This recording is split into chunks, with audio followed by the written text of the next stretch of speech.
Please. Thank you. Cumberland County Commissioners Workshop meeting.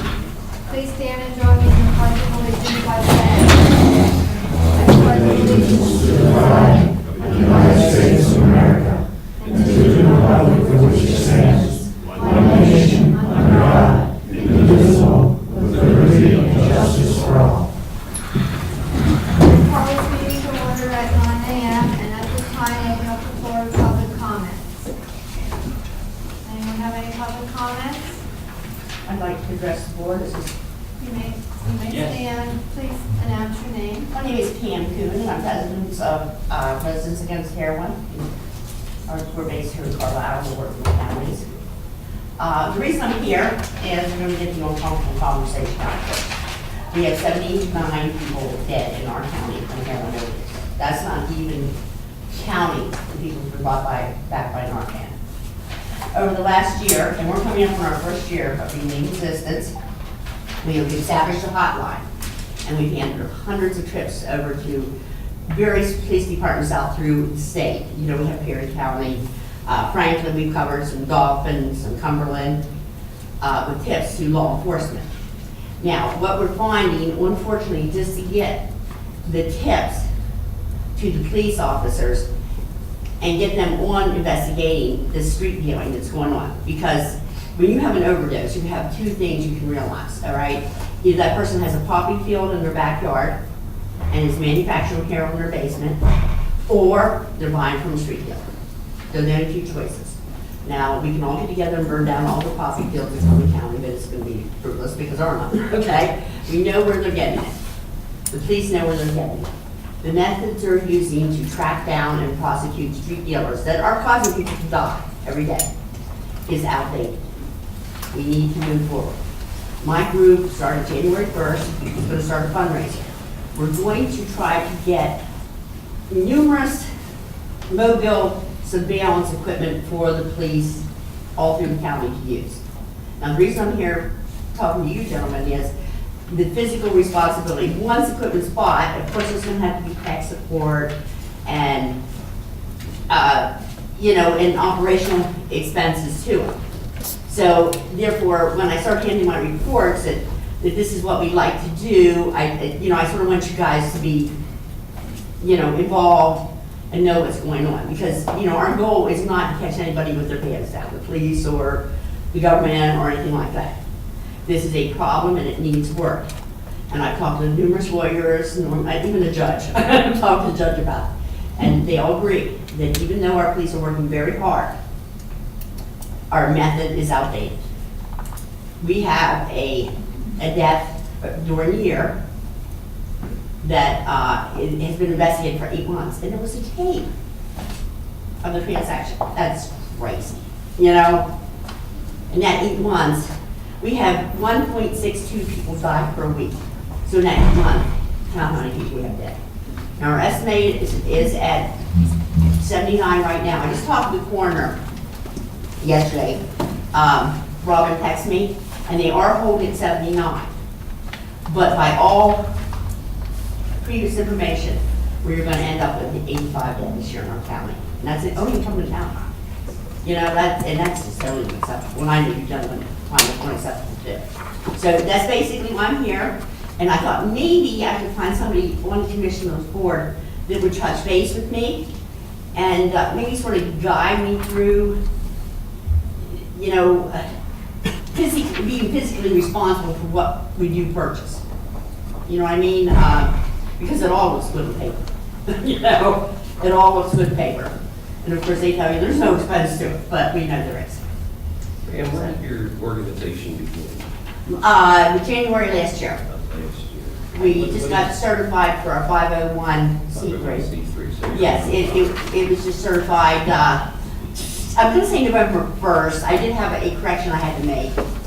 I signed the wrong line. And we had to send the paperwork back in, because they want everything perfect. But we sent it back in, but it should be November 30th was when everything was sent in. Right, and we're basically covered.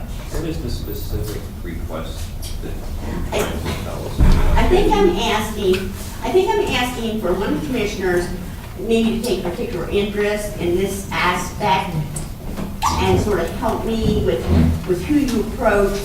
Once we start to buy the equipment, who I approach to make sure that the tech support we need and the monitoring of the equipment can be covered in the budget, the county budget. Okay? What equipment are you talking about? We're talking mobile surveillance equipment. There's various types out there. One of the most popular ones that is very effective is they put it in a sort of commuter car and they park it. And when they get a tip, and there's a lot of traffic going in and out of this house, people are going in all hours of the day and night, they're staying a few minutes and they're leaving. Okay. Did you mention any municipal? Yes. Police department? Yes, yes, they have. What has been the reaction? They're doing the best they can, obviously, you know. Yes, anything that helps, tips are imperative to them. The more tips we can get to them, the more information they can gather on people. Now, right now, the police theory is it's like a big tree and there's a whole bunch of leaves and they're breaking these leaves up and eventually you want to get rid of the tree. Well, unfortunately, we have a lot of collateral damage by the way you chop down this tree that most residents are finding very unacceptable. Okay, so one of the goals of your organization, correct me if I misstate anything, is to purchase this equipment and give it to The county, municipal yeah, and the municipalities for use. help to abate heroin addiction. Yeah, well, we find that in other studies, okay, that by using this mobile equipment, they can sort of build a probable cause, you know, because obviously we don't want anybody profiled that we don't want. We want to keep our streets safe. When I get a tip from a mother that has 3 young children, she's feeding them supper, and there's people running in and out next door buying drugs, and she's just fed up with it, okay, she does not have time to go through the websites, to find hotlines, to call, and if you do get the police, he can't just bust down the door. He's got to have probable cause. Her word is not good enough. But if you take the car and you park it in the neighborhood, you don't have to point it at his house, you just do the neighborhood, and you're going to see. If there is no unusual amount of traffic, they can do a DUI stop 2 blocks away. Okay? That it helps build probable cause. There's a lot of different aspects to it. And we have a tape for evidence in court. Okay, Pam, can I just stop you for just a second? Keith, I don't mean to put you on the spot here, but something seems like we have some issues here legally accepting. I'm certainly not an expert in law. Yeah. I'd have to look at it. Okay. And one of the things that came to my mind, if you've not talked to a district attorney, you may want to talk to the district attorney's office. Not yet, Okay. but he's just, you know, he's just coming into office, and I'm going to wait to do that. But I will, definitely, over all legal. I would also suggest the Chiefs of Police Association.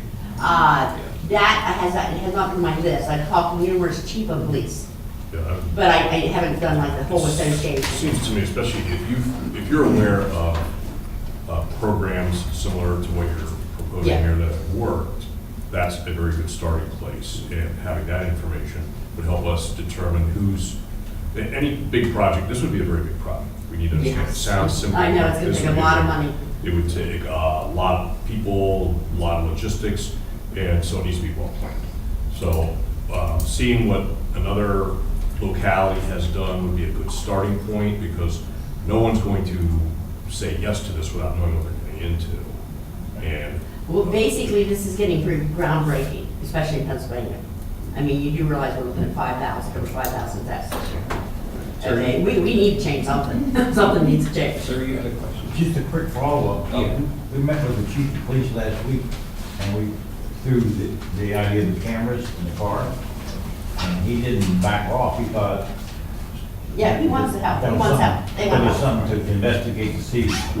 But like, I think what you were saying, we need to get some fundamentals of cost. You just can't throw it out there and, Right. you know, I understand that, but the starting point is to get people is thinking that this possibly could work and get more information on it. Because every time we can do something like this, we save a life. What price do you put on that? I mean, this sounds as a mean, it's a tool that should help the law enforcement community and should also help the prosecution. That's what So- he said. Yeah. So those are the audiences, I really think you need to get them on board as partners, because they're gonna have to accept a male responsibility here, even just for managing. Well, part It's a of, huge part of the data role, stream, so. part of the role it's- is the education. I mean, we're going, we haven't been to the war college, anybody will let us talk, Yeah. you know? And this all started when we lost our granddaughter.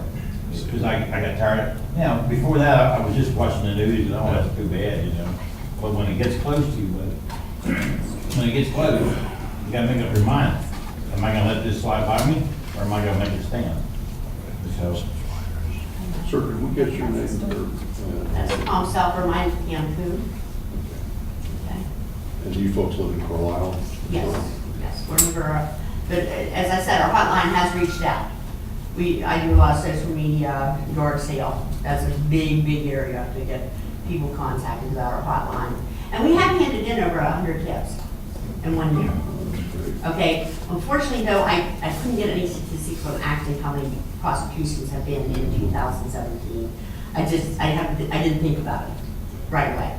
But the big thing is the amount of time that it takes for them to gather information, okay, is just terrible because of the time it takes to get into court and prosecuted, and they change dealers and, you know, change hands to drug trafficking.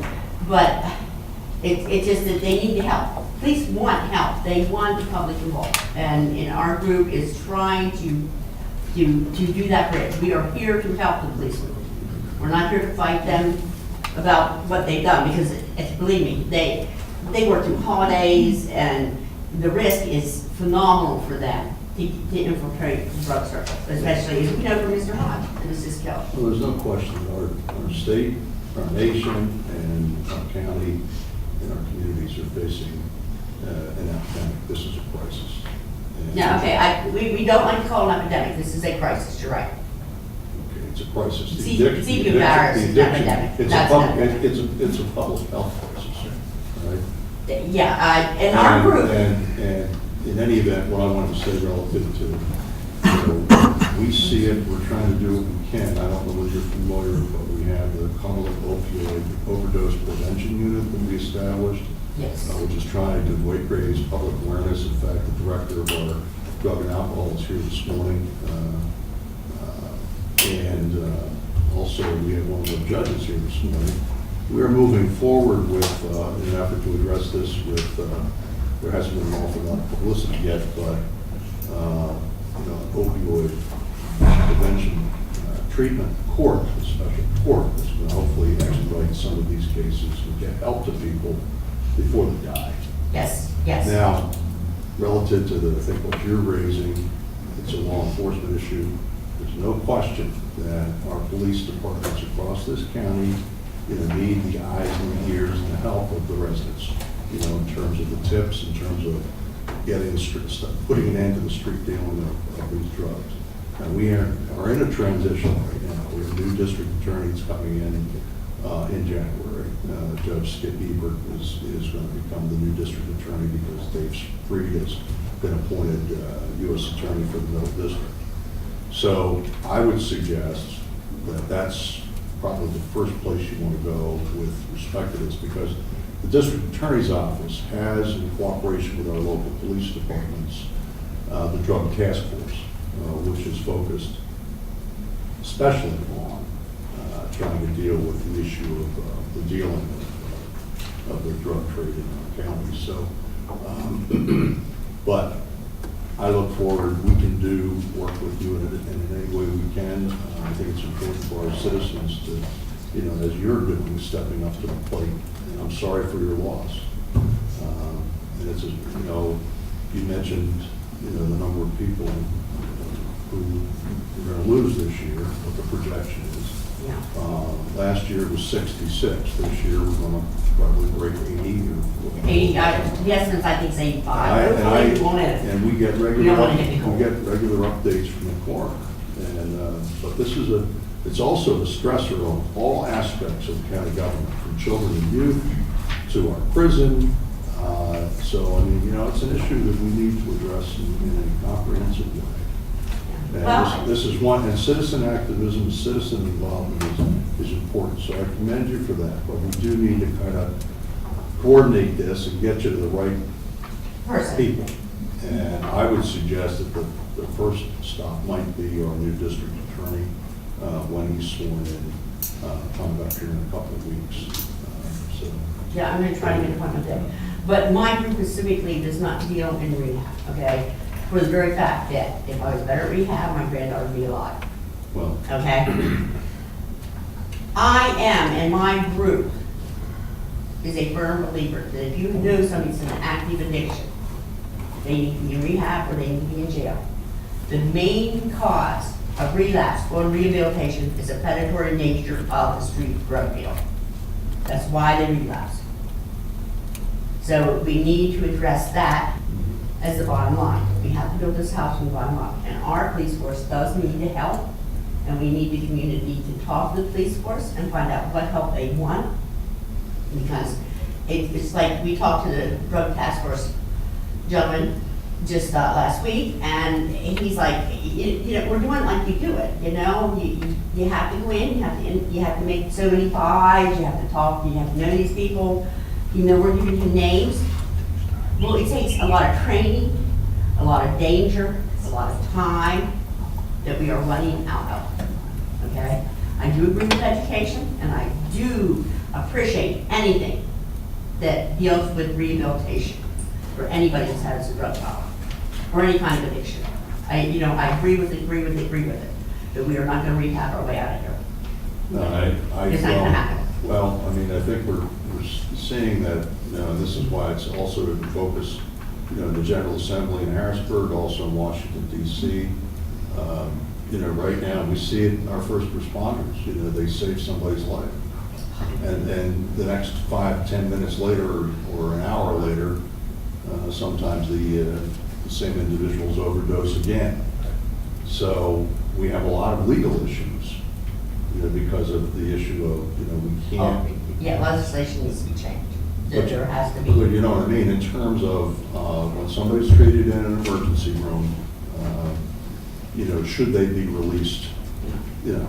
And like I said, my group firmly believes that you need to be watched. There has been 3 deaths in Pennsylvania while incarceration. Okay, there are 5,000 deaths on the street. You gotta decide where you want to love it, if they have addiction. You know, it's harsh as it seems.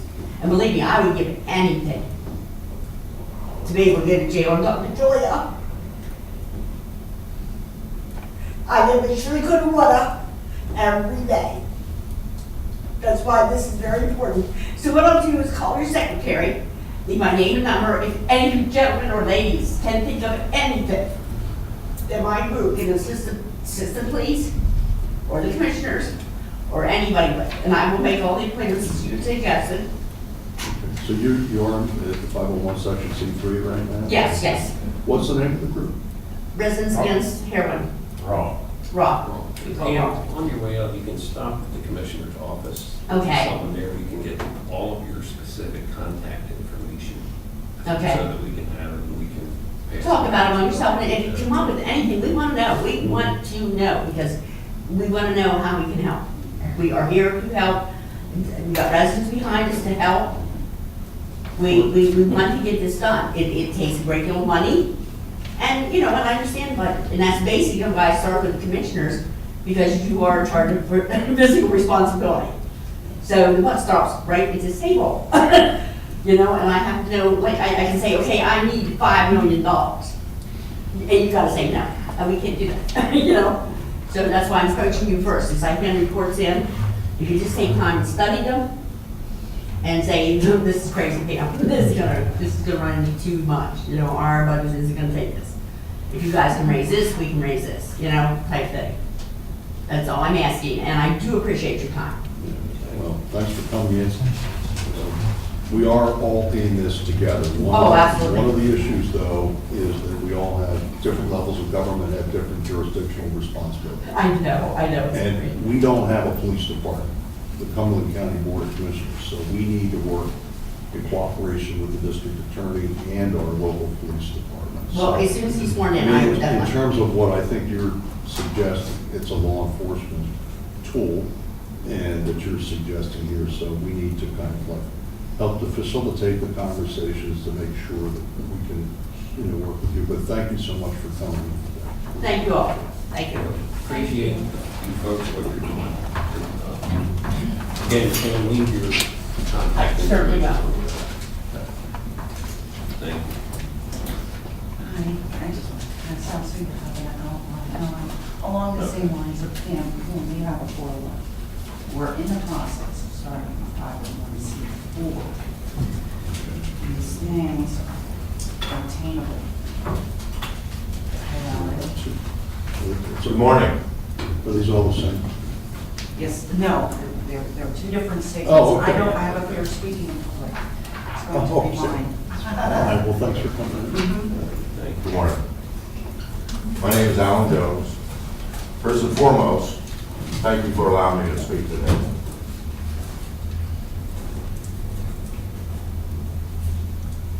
I stand here today humble before God. As a father, broken but not defeated. I lost my son to heroin overdose 2 months ago. Since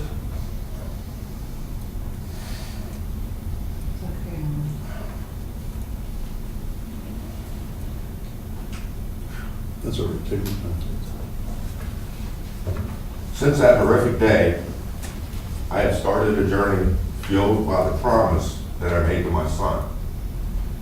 As my whole world and his came crashing down around me. I am here today representing a group called Carlisle Area Anti-Heroin Coalition, and it is rapidly gaining the support of the community. On behalf of this group, I present to you one question.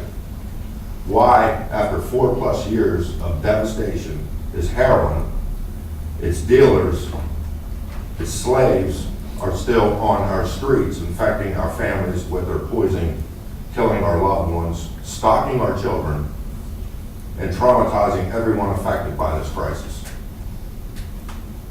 In fact, over 50 of 67 counties have experienced opiate overdoses, with Cumberland County having the national average, above national average death rate. In fact, did you know that Carlisle had the most overdoses of any township or borough in Cumberland County in 2016? I can present you with multiple incidents, mainly text messages of predatory acts. I can present a list of 24 names of known heroin dealers within a 5-mile radius who are actively selling or selling and using heroin. I can produce text messages and emails regarding tips, names, phone numbers, and even addresses of these active dealers. I have walked these once beautiful, safe streets just as my great-grandfather, my grandfather, and my mother. The same streets are no longer the same for myself and my children and my grandchildren, growing up without their father. Heroin changed all that. I did my own investigation, beginning with my son's personal effects, along with the help of a 2-year recovering addict who is still very well connected and wants to help. I was in constant communication with a detective. It seems he has lost sight of what is most valuable to us all, which is life. This detective has made reference to our users and low-grade dealers as the leaves on the ground that have fallen off the tree. His concern is not with those leaves. He wants to chop down the tree instead. While his intentions are good, we cannot wait one more day. We cannot afford heroin to intrude into more lives and wreak its imminent havoc. The coalition says that this way of thinking only allows our children, loved ones, and entire community to continue suffering loss and ruin. The police mentality must be changed. The fallen leaves do nourish the tree, and without them the tree would die and wither. If there is no demand, the supply will have no place in our community. It comes down to one thing. We, the people of this community, have had enough complacency. We want the dealers off the streets. No matter how big or small, I produce enough evidence on every single name given to the police to, at very least, warrant an investigation. Over the course of the last month, 2 of the 21 names on that list within the last month, and only 1 have died. 2 of the names died. Within the last, and only 1 has been incarcerated. We fear the dealer slave. We fear heroin and the ruin and damage they cause to our family, friends, and the entire community. If it hasn't affected you personally yet, trust me, it will. So again, I ask, why are they still allowed to remain on our streets? Our plea to you and our local law enforcement is to please give us safe streets, peace of mind, and give us back our sanity in this ongoing time of death and despair. You, sirs, are in a unique position to facilitate the end of this crisis, but only if you are willing to take affirmative action. With the position you hold, the support of the community, and the efforts of our coalition, we can make Carlisle a model town in ending the opiate epidemic. With this in mind, we have short and long-term goals, including implementing new legislation as well as public programs to give addicts the necessary resources to get and stay free from the clutches of this terrible affliction. Thank you.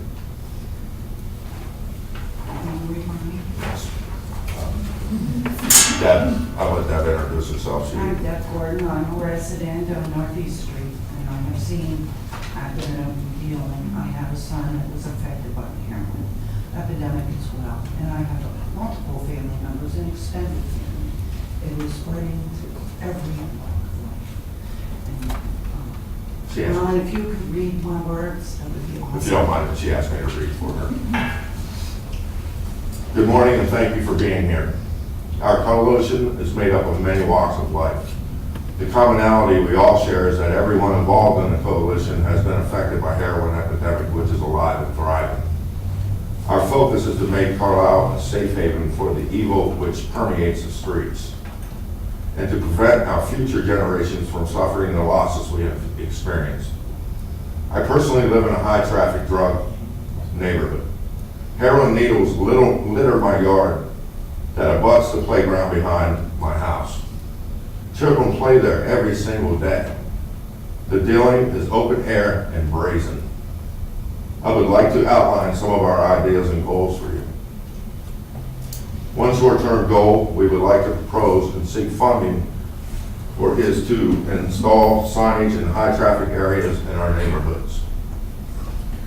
These signs would warn about the presence of hidden surveillance cameras by order of the police, which would not actually exist, but would help deter the flow of drugs initially.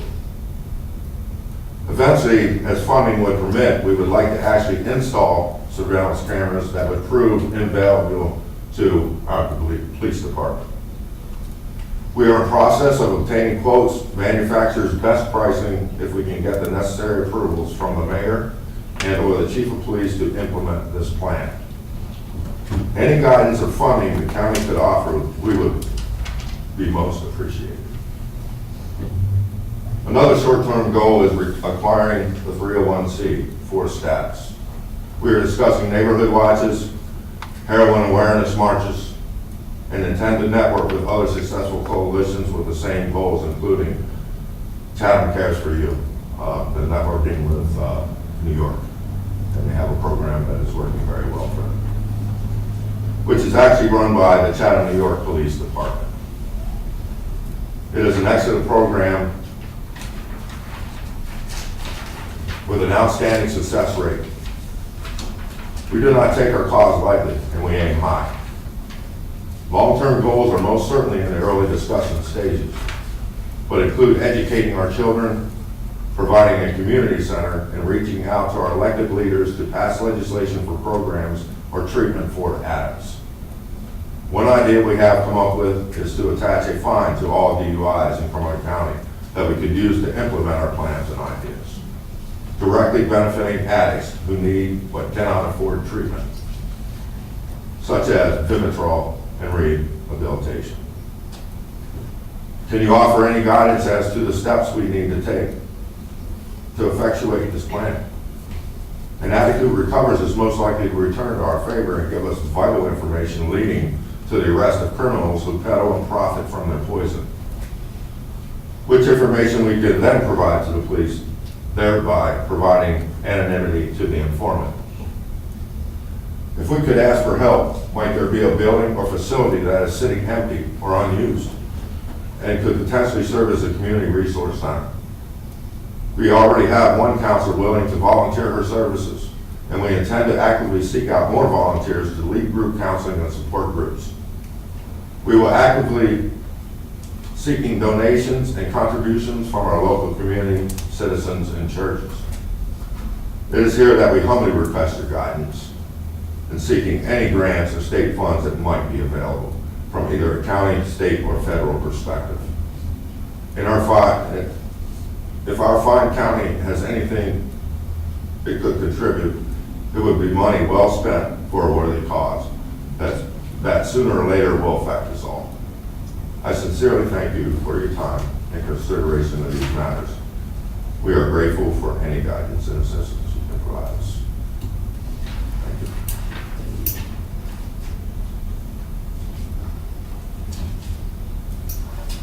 I have a couple of initial thoughts in response both to you, Alan, and Deborah. If you've got a list of names and so forth of folks who are dealing with drugs, you could walk right across the hall after this meeting and provide them to our district attorney's office.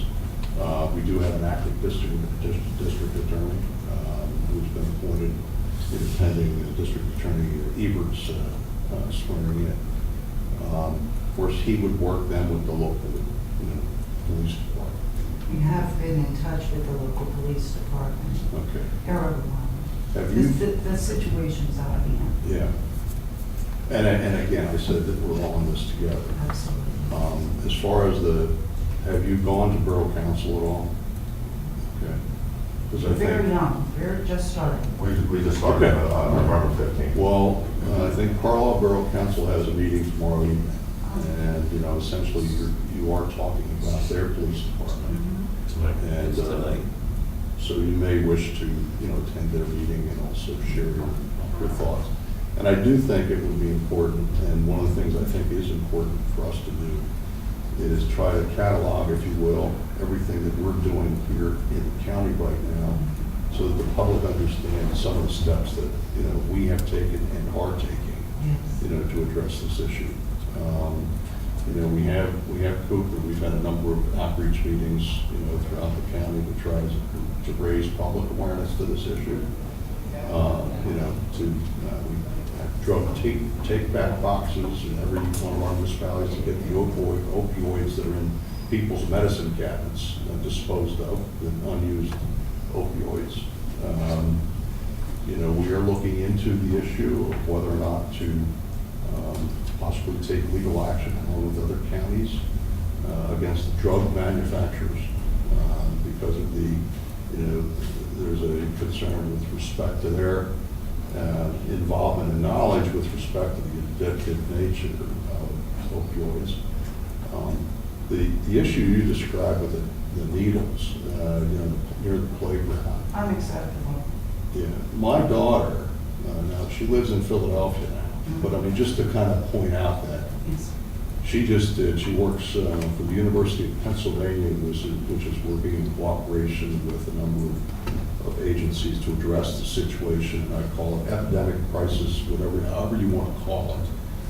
But they lost like 900 people last year in the city of Philadelphia to opioid drug overdoses. And I think Pittsburgh is like 600. This is, it is serious here, I understand that, I don't mean We to, have but people it is a serious issue. With New York plates. Nation. In my neighborhood. And they are very intimidating. We were followed at a meeting because it was on Facebook where we were. We were watched. It's ding. These aren't just Carlisle, the others. Yeah. But like you said, I mean, you know, this is room for a long slog here, if you will. Because we need to reduce the demand. Because if you eliminate the demand, you know, we won't have this problem. And that's what our aim is. I had a police chief from New York, his name was Pete Baldwin. He started the program, he got it out of Massachusetts. Currently, he travels to save lives. He told me, he said, it's gonna be a marathon. Just so we're all on the same page, it's gonna take a long time, and I'm sure you guys are well aware of all that. Alan, just so you know, the next borough council meeting is tonight. It's not I'm sorry, I said tomorrow night, I meant tonight. Yeah. Where's that held at? 7 o'clock at the Borough Hall. South Street. 53 West. The old police station. The old police station. This week has just flown by, and I kept on thinking tomorrow is Thursday, but we're already Thursday, aren't we? Okay. I would suggest continuing to pound this issue at the local level, because I think one of the main things you folks are wanting, as we all know, can we do something now to stop some of this crap going on, like the playground? And to me, and I'm not a policeman, I think that better, greater police presence could help. But that's something you need to discuss with the council, with the police department. We'll certainly do what we can as well. But it is overwhelming for us to sit here and say, yeah, we hear you. You're probably tired of having people tell you that. But we do hear you. We are trying our best at the county level to do what we can here. The opiate epidemic is important to all of us, and we have an incredibly good staff here at the county that's trying to do all we can. Can more be done, sir? I'm very familiar with a lot of the staff. I used to be the food service director from the county prison. I did that for many years. Just want to give you a copy of that. I can. We have. Okay. Thank you. Let's add my comments that connected everybody for their not only concern, but your activism involved in it. That's what it's going to take. It's not the police's job alone. It's not. It's everybody's It's everybody's job. So, but it takes citizen involvement and engagement. But it's going to have to be coordinated, especially with the police. So I'd echo my colleagues. You really want to start with your Carlisle Borough elected officials so that they hear the message. I will commend you, especially that you outlined very specific goals. I mean, everybody says we need to do something, but this reflects the right approach, in my opinion. You're trying to get hold of the problem, and it's a good starting point. Whatever we do as a community altogether has to be coordinated. There are a lot of different players here. And the money, I saw you, the reference to the idea, the fact that it'd be money well spent for a worthy cause, clearly a worthy cause. My only concern is money well spent is defined as much by how you spend the money as it is by what you spend it on. So we want to make sure that there's a coordinated effort in place and that take the right approaches. And there's a process involved in everything to come to an agreement among police, community, county, and law, DA, everybody as to what their role in this is. And that's how we're going to assure that we have the success that you're all seeking, and that we're not just throwing money at something so we can say we've done something. We need to do more than something. We need to do the right thing. That's completely understandable. That is, you've given a lot of thought to this, obviously, and you've given us this a sense of direction, which sometimes that's the hardest part. So I applaud your thoughtful approach to this. Have you folks talked to any of the church leaders? Like I said, we are very early in the Okay. beginning. This is our first outreach. Okay. You know, we're trying to network, we're trying to see how, but yes, I'm going to be discussing it with some of our church leaders. Excellent. Greg Hench was mentioned in our blog, and where I go to church, I know that they are very interested with Greg over this. definitely different civic organizations we're going to approach, the Eagles, the Legion, the VFW. These people want to provide, we all have common goals. We just have to tap into those resources. As far as grants go, we have to get set up as the 501 first, and then, really go at it. But right now, we do have small, little baby steps, and eventually, something is going to happen. As I said, I'm not defeated, so we're attacking this, we're gonna attack this, and we're here for the long haul. And you were talking about the church leaders. One benefit I have is I'm the executive chef at Chapel Point down here. Christian Missionary Alliance is involved, the board of directors and stuff like that. So Tim Keller, I'll be able to approach him, and I know that he's already active in a way. He's already, when he sees things that are going on that aren't supposed to go on, he's right on the phone. He'll call the police. So, and everybody in that community is well aware of what I just went through. So I not only have that community, I have a community that is, like we said, rapidly growing. So there's only a few of us doing the groundwork, and time becomes an issue because people have to work and those types of things. So I figure it's probably going to be a very long process. But I just wanted to say that we are in it for the long haul, and we are going to pursue this at every level. I'll start, as soon as I get done here, I will start at the DA's office. Well, it is a big job, as you say, but the upside, if there is any, to the fact that this is so widespread, is you have a lot of natural allies. There's an army out there waiting to be mobilized of affected parents and family members, and they're looking for something to do as well. And I think this is great because it gives an opportunity for people to channel that anguish into something that can be constructive. So reaching out to the church is an excellent idea. They know the way to approach these things, and very well connected. So that's an excellent idea. So you've got your work cut out for you, but you've got some avenues to go as well. So we certainly will take an interest in and applaud all of your efforts. Yeah, I would echo that too, and I think appreciate you all stepping forward to be involved in helping to combat this.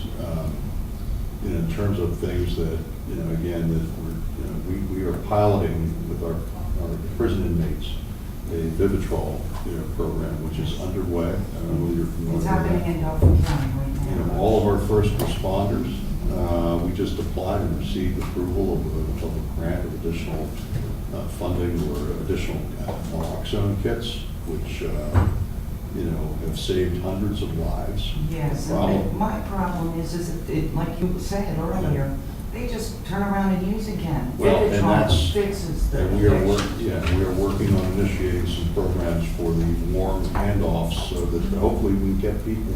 But part of the problem here again, and it's a legal issue and it's a legal question, and it has to do with involuntary confinement.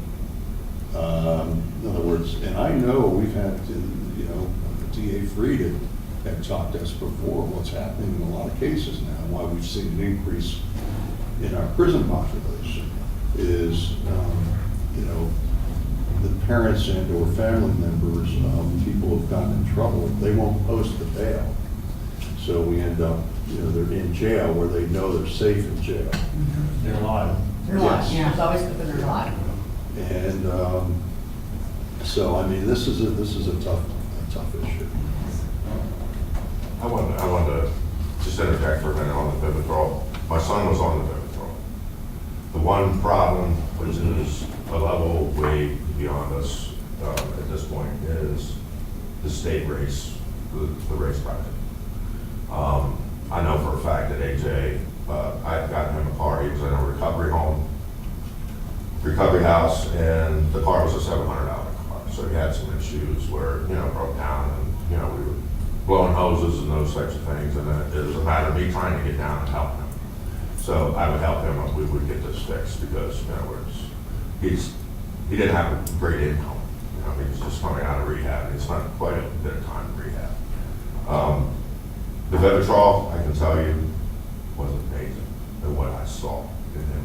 It was beautiful, beautiful. I had decided to go on vacation. I took the whole family.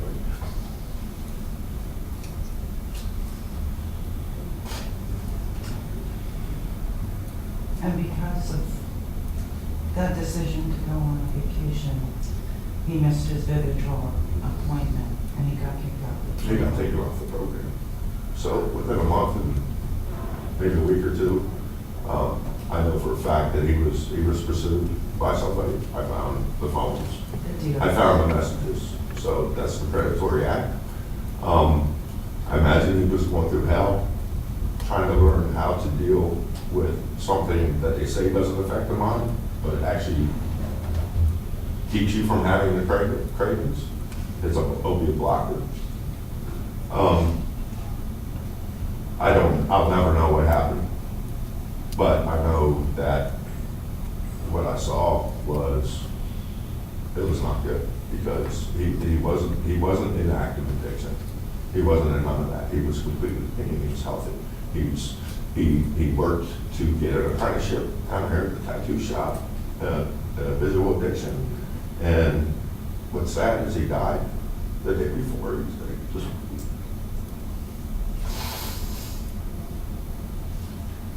I asked that if you put the Vivitrol program in. I found out from New York, my best friend, his daughter is also going through this, and she's on a Vivitrol program. What New York does different is they taper. They taper, and they educate through the process. They don't just yank them off the Vivitrol. To me, that was ludicrous, because that endangered him right away. And I didn't realize how important that was and what that drug was actually doing for him. But like I said, it is a wonderful thing. The drug it's amazing, but there has to be education and things that go along with it. So these children, they're not children, these adult children they know what's going to happen, because I also have a niece that's a heroin addict. She is in rehab right now. She's actually in a halfway house. She's on the Vivitrol program. And she had mentioned to me that she knows that coming close to that end of the month period, the cravings begin to mount. And this is what I think happened with my son.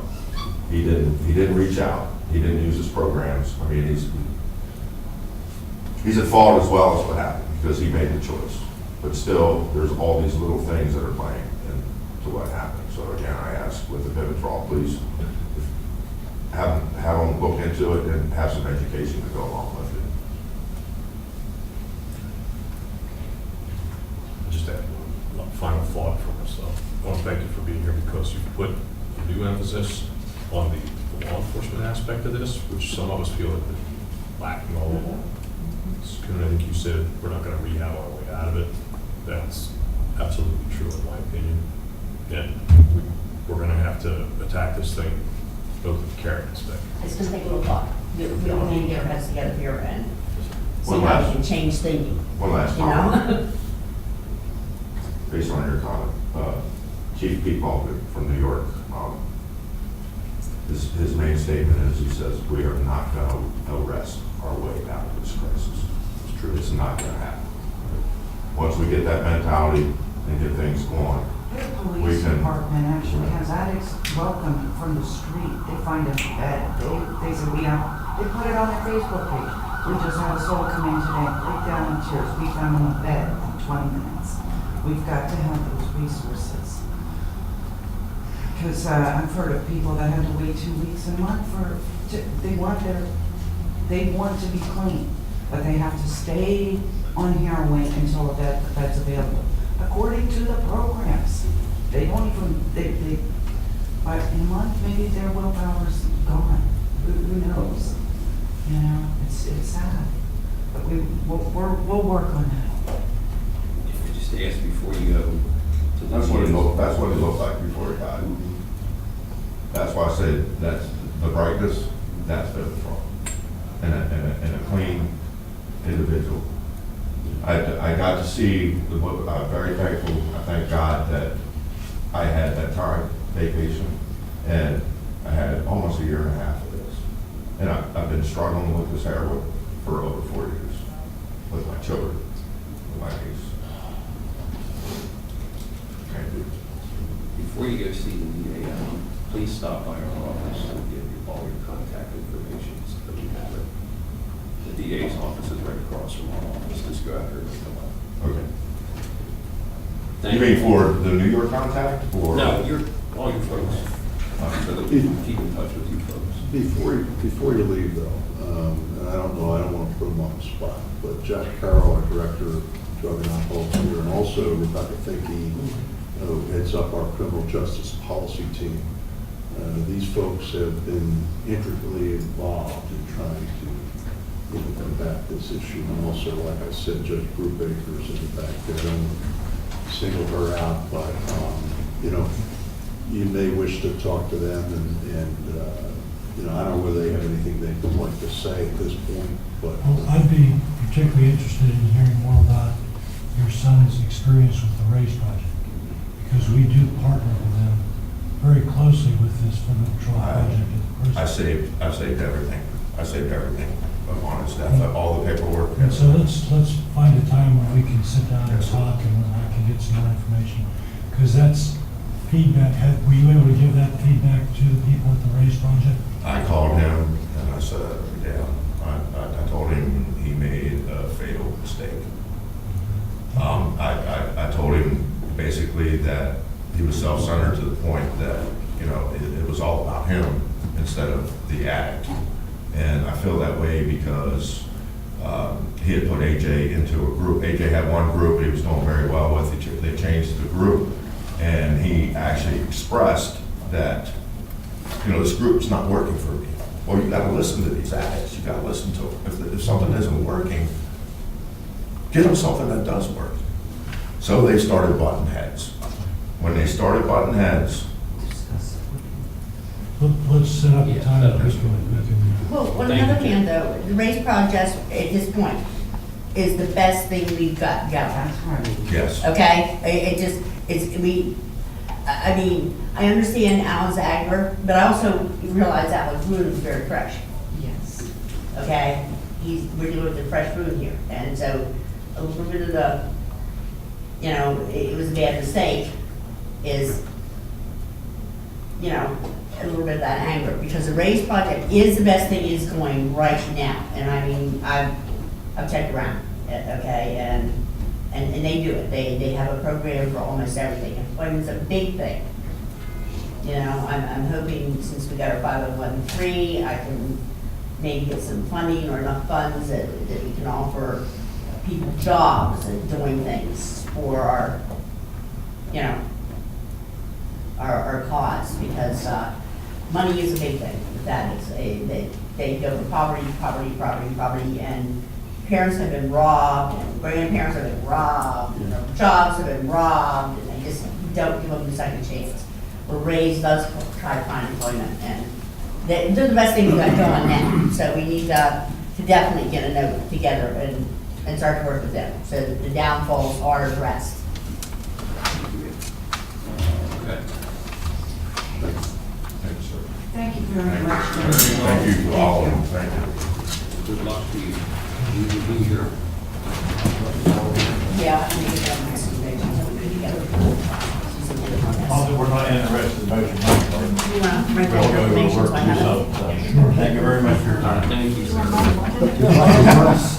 Hi, Casey. I didn't see you walk in. I didn't see you walk in. Hi. I'd like to make an appointment with you. Can you hop off the bench, just 2 hours? Okay, I definitely. Jack can give you my contact. Okay. Contact. Okay, thank you so much, and I will be getting in touch after first year. Hi, and you're the lady with the, Rebecca, right here. can I get your contact information too, because he wants to start some funding this Are year. there any other comments? Help our law enforcement. Okay, moving forward, I'll call on Tammy regarding the discussion of the budget resolution 2017-32. Tammy? Finance is requesting approval of 2 budget resolutions. The first one is for drug and alcohol, increasing revenue and expenses by $370,770 for additional funding. The majority of the funding is CURES funding, will be used for prevention, inpatient treatment, and treatment court. The second one's for MH and IBDs, increasing revenue and expenses by $48,200 for the healthcare quality unit. There's no impact to the general fund for either one. Any questions for Tim? Thank you, Tim. Next, we'll move on to agenda item number 4, contracts and grants. Agenda items 4, Roman numeral 1A through G are existing contracts, contract extensions, or addenda with no additional costs or increase to the county. They include the following departments: Children and Youth, Claremont Nursing and Rehabilitation Center, Conservation District, Controller Agreement, District Attorney Victim Witness Grant, Drug and Alcohol, and Human Resources. Commissioners, do you have any questions, comments, or concerns regarding any of the above-mentioned agreements? Okay, hearing none, we'll move on to agenda item Roman numeral, or number 4, Roman numeral 2, which consists of new contracts, vendors, services, grants, and contracts with increases and decreases to the county. And begin with one on Bob Ritter to discuss the agreement with the Pennsylvania Department of Human Services. Bob? Good morning, Commissioners. The agreement with the PA Department of Human Services was provided a short time ago. What we have now is an addendum to that agreement.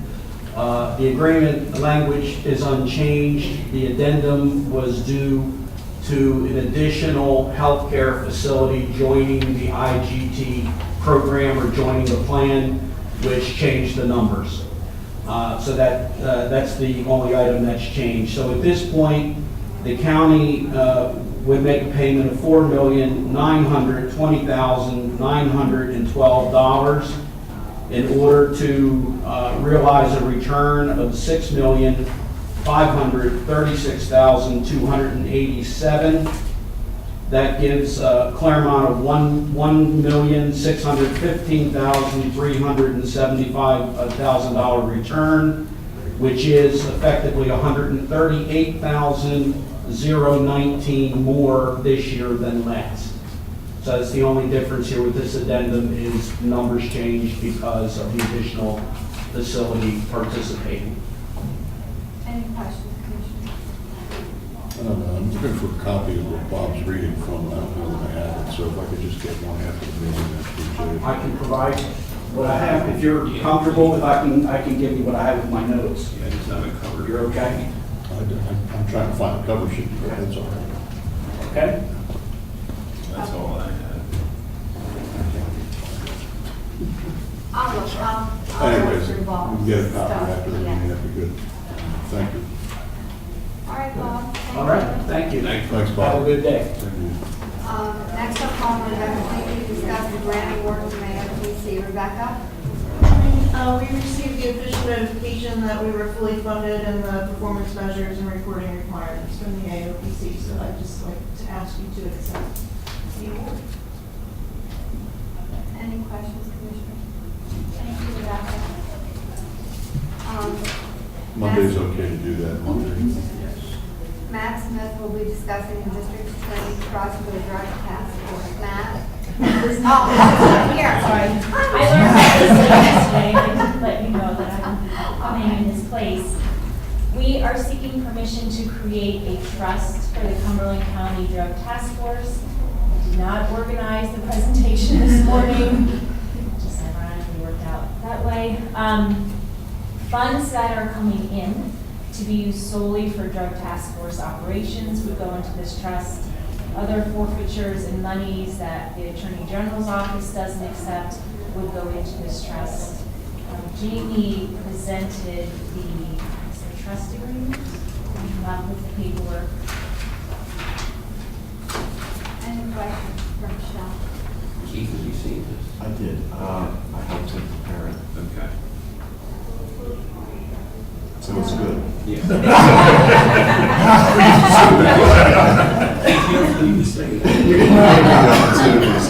I talked about that briefly yesterday. He said he wouldn't be here today. I shared his comments with my colleagues.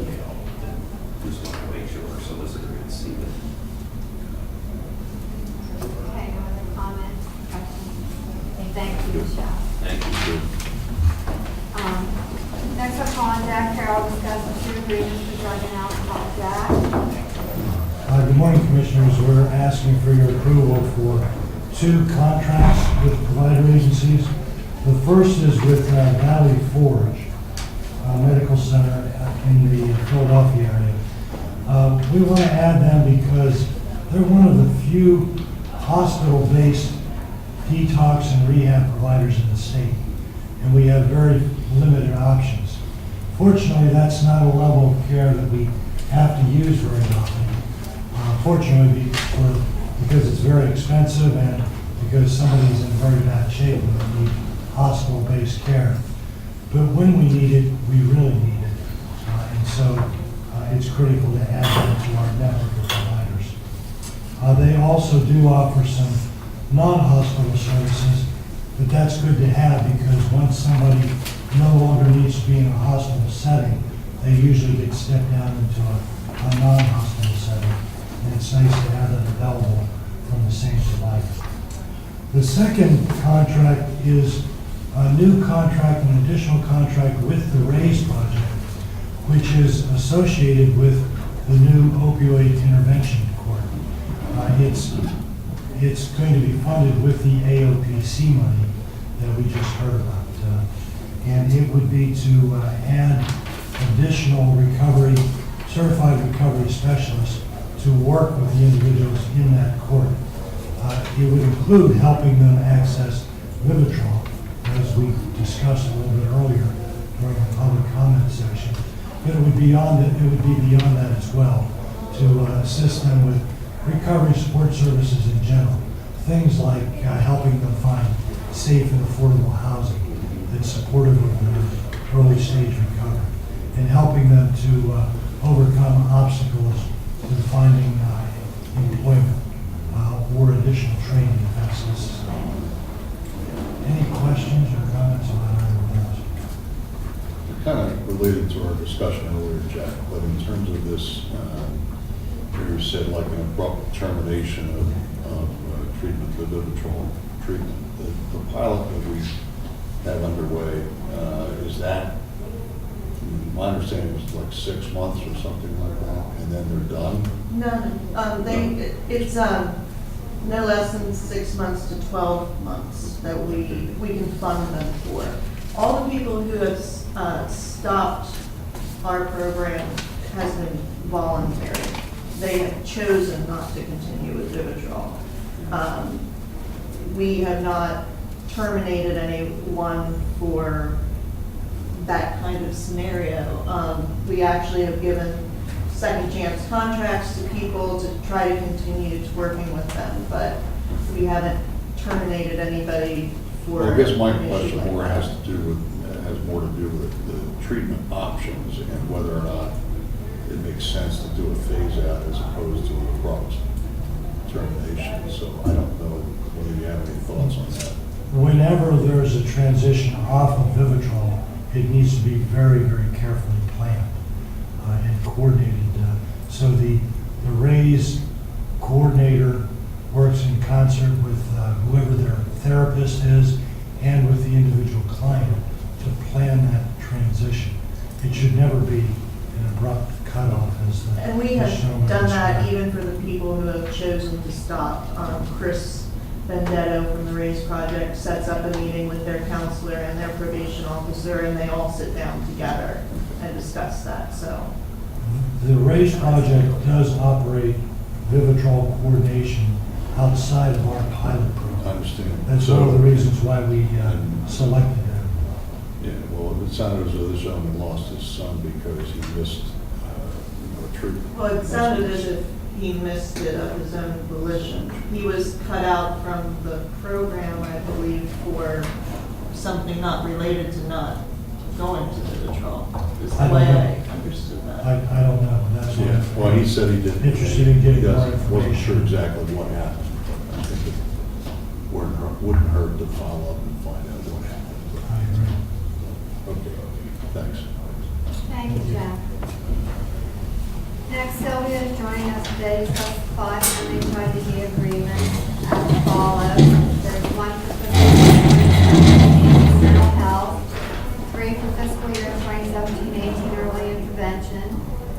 fund for fiscal year 2017-18 and intellectual and developmental disability. The first is mental health, Silver Spring Martin Luther School.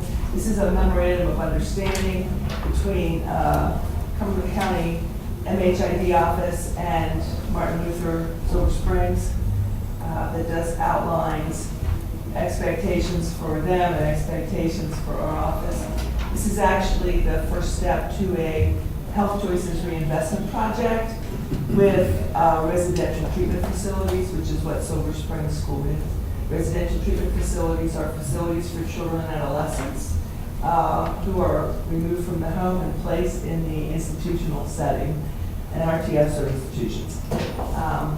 One of the things that we hear consistently throughout our 5-county collaboration is that families struggle to participate actively in family therapy sessions or struggle to participate in meetings or visits with their children.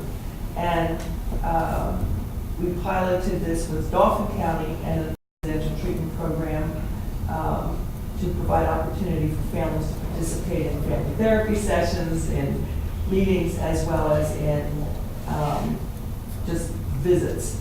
So our Health Choices money will fund the equipment both for the MH office as well as for the residential facility chosen. And each of like our county will have access to the RTFs chosen by the other counties and vice versa. So this will hopefully have positive impact on family connection to children and adolescents when they are placed in institution.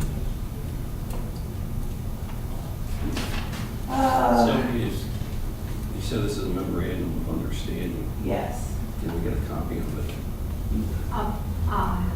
Is Keith seen it? Does he need to see it? It's on the agenda with a cover page, I've read it.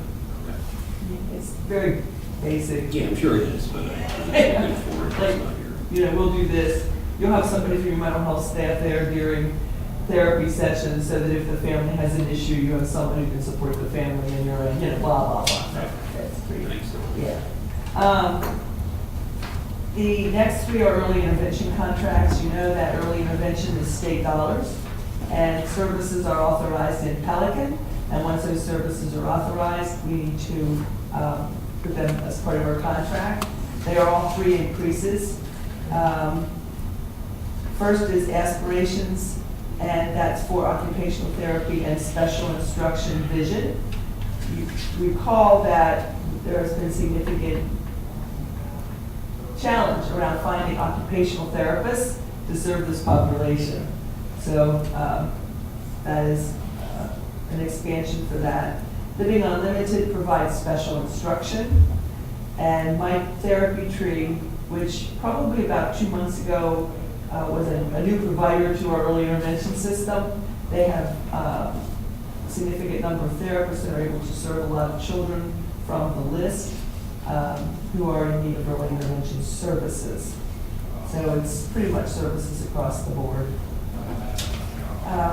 So these two were, you know, essentially this one and the prior one, where there's an increase, is that because they're going to be serving more? Serving more children Okay. and being able to bring kids in off the wait list, which we don't have, but we do. We have families and children needing services who have not yet been picked up by providers.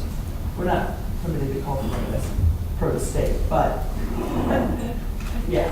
So it will be picking up children who need services and new children.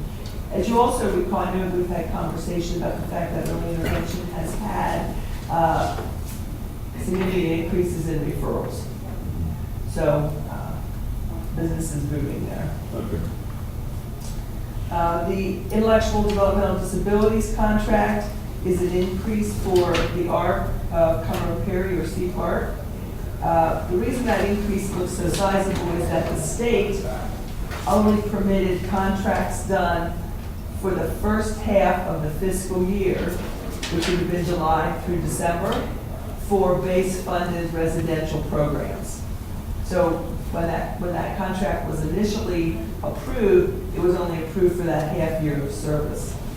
The state changed the service definitions those programs, and now we're doing the second half year for the contract for the residential programs. So it's not a drastic increase. Its initial contract was only half a year contract. Any questions for Sylvia? Thank you, Sylvia. Thank you. Thanks. Next, Claudia Gardner will be joining us video teleconferencing to discuss the Securus Technology Agreement and the FEMA grant. Claudia? Good morning, Commissioners. Public Safety is seeking your approval for the renewal of the maintenance agreement with Securus Technologies. That is the agreement that covers our computer-aided dispatch, known as CAD, for the calendar year 2018 in the amount of $134,995.60. This agreement covers the application and technical support, the XCAD access, software fixes, and periodic software releases.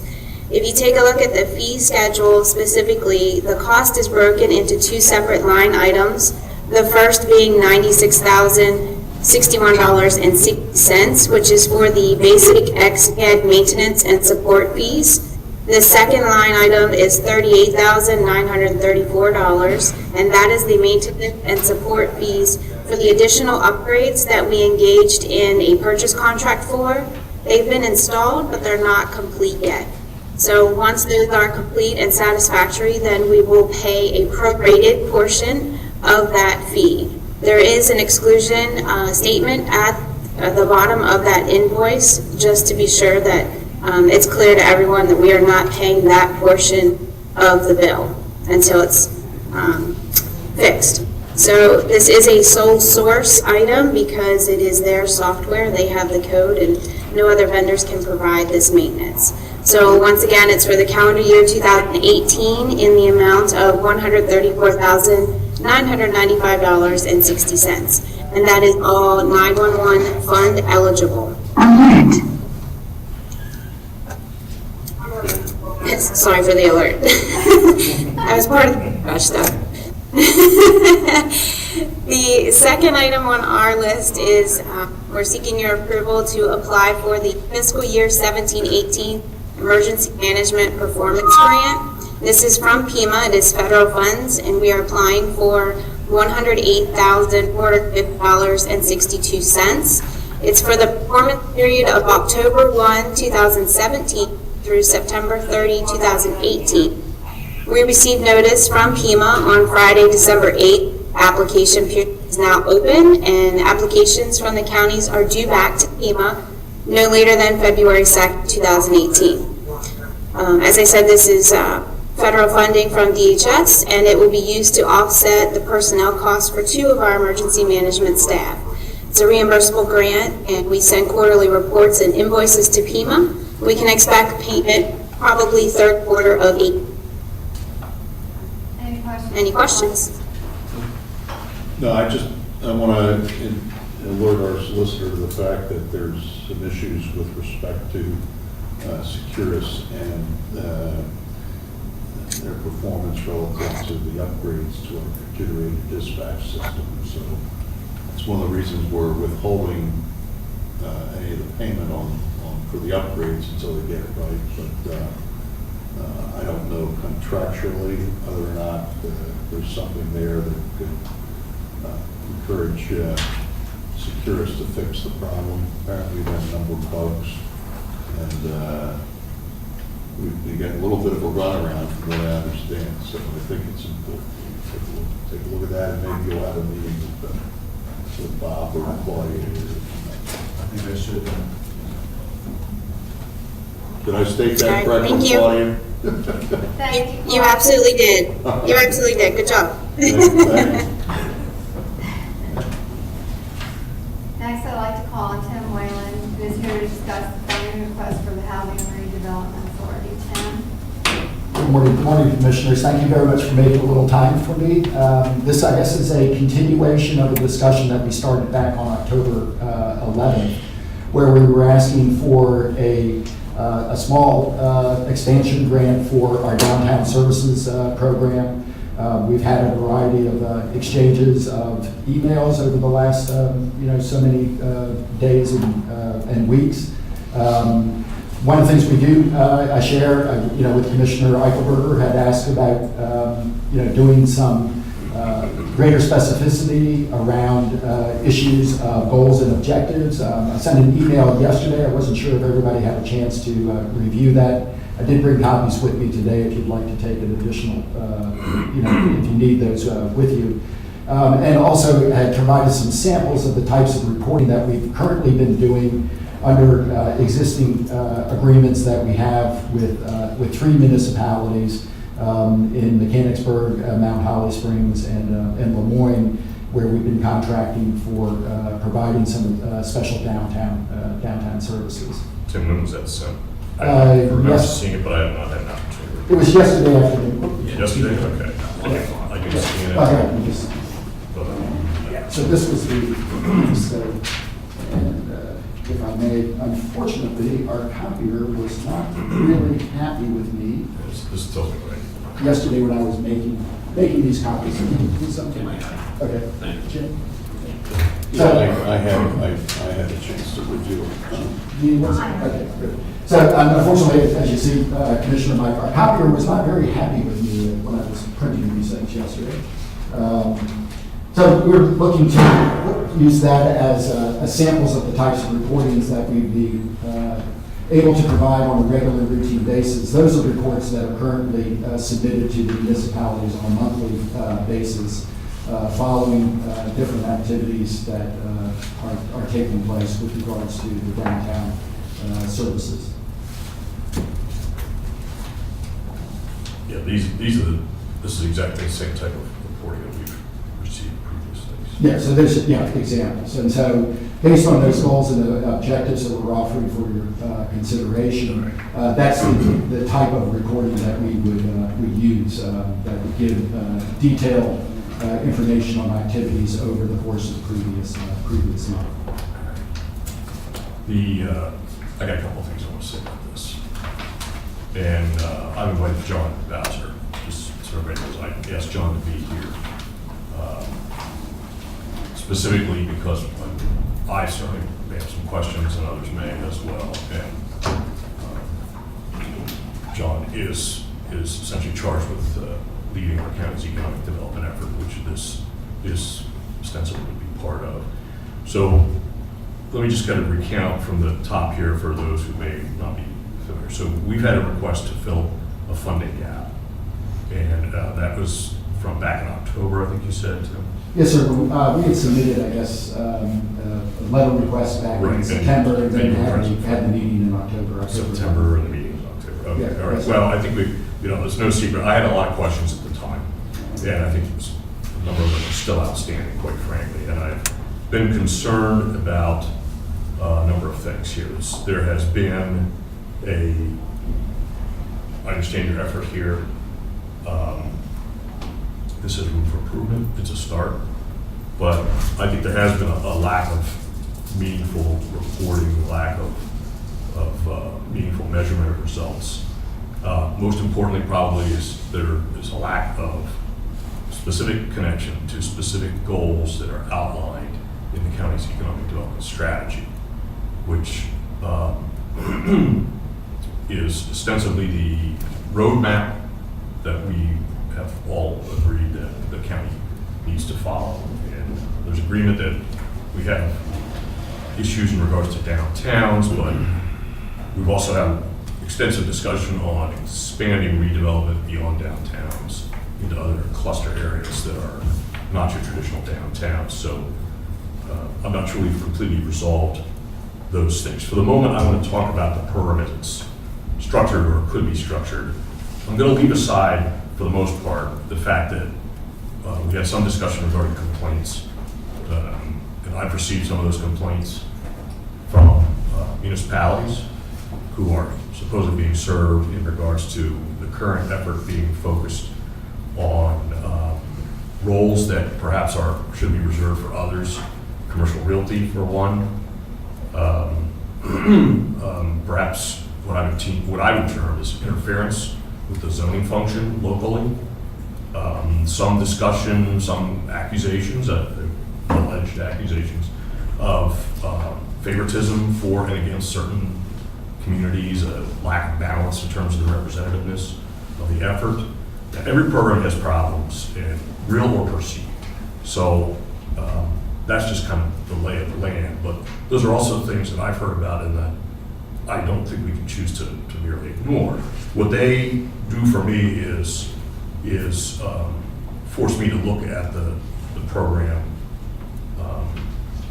in terms of its entirety. And my concern is that we have, despite the fact that we now have an economic development, a very active economic development program sanctioned by the commissioners, and that is enshrined in the county's comprehensive plan. This seems to me to be a byproduct of the old legacy practice of the Housing and Redevelopment Authority having involvement in some issues prior to the formation of our Economic Development Corporation, and that possibly should be revisited. I think what we have here, quite frankly, is despite the talk on this board of the need to break down silos and not perpetuate old silos, we have a textbook case of fragmentation here, where they have part of it, you have part of it. We've actually had to put a legal agreement in place to define what constitutes who's stepping on whose toes. That's a patch, and it's not necessarily the most desirable patch. So I would say despite the fact that I think we're possibly perpetuating an ill-defined program in its current form, that we have with this inflection point that you're facing in regards to funding, it's an opportunity, it's a ripe opportunity for reevaluation of the program to see if we can just find a better, more effective way of doing that. So that's why I asked John here, John Bowser, head of the EC. John's been charged with the responsibility for ensuring the county has an effective, efficient, and focused program, economic development program that gets real results for every dollar we have invested. We have obviously financial limits here. We have a strong interest in ensuring that we are being cost effective. And fragmentation is one of those things that certainly doesn't foster the type of cost effectiveness. So John's very accustomed, because of the scrutiny this board has put him under in past years, with the results-oriented approach that we have, as a board have said that we promote. And he has a good understanding of the type of measures that we've generally expected.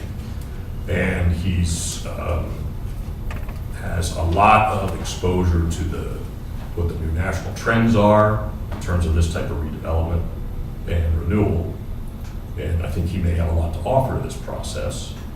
And John, I hate to put you on the spot, but did you ask you to be here?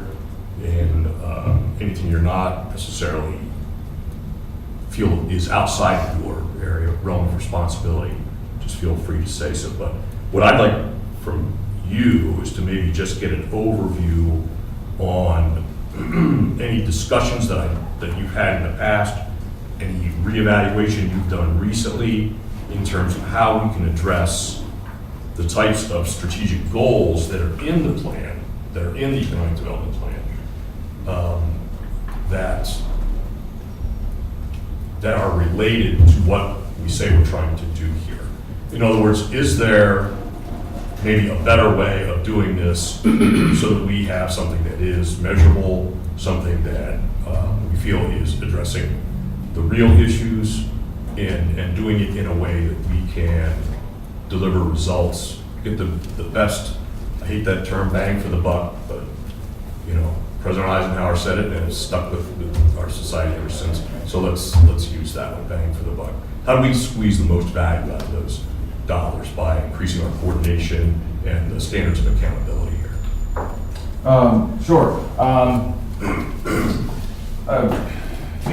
Given it a lot of thought since Commissioner Eichenberger had asked me to come. I mean, I understand the intent of the original program, dating back to Chris Galati, and I spoke about the program several years ago and just tried to get understanding of its intent and its purpose at the time. And I think, with talking to him and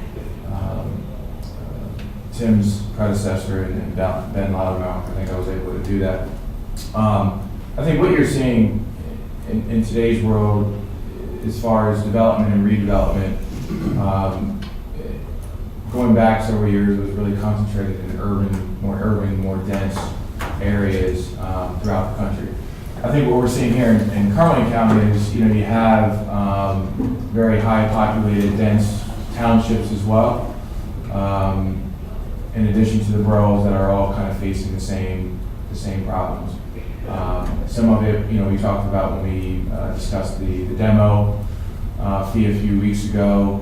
Some of it is related to lack of planning, lack of inconsistencies between the county's comp plan and the local municipal comp plan, and how do you blend the two together in a more coordinated fashion. I know Kirk's office does the best that they can to be able to do that through outreach, through sitting on planning commission boards, et cetera, to be able to help facilitate those efforts.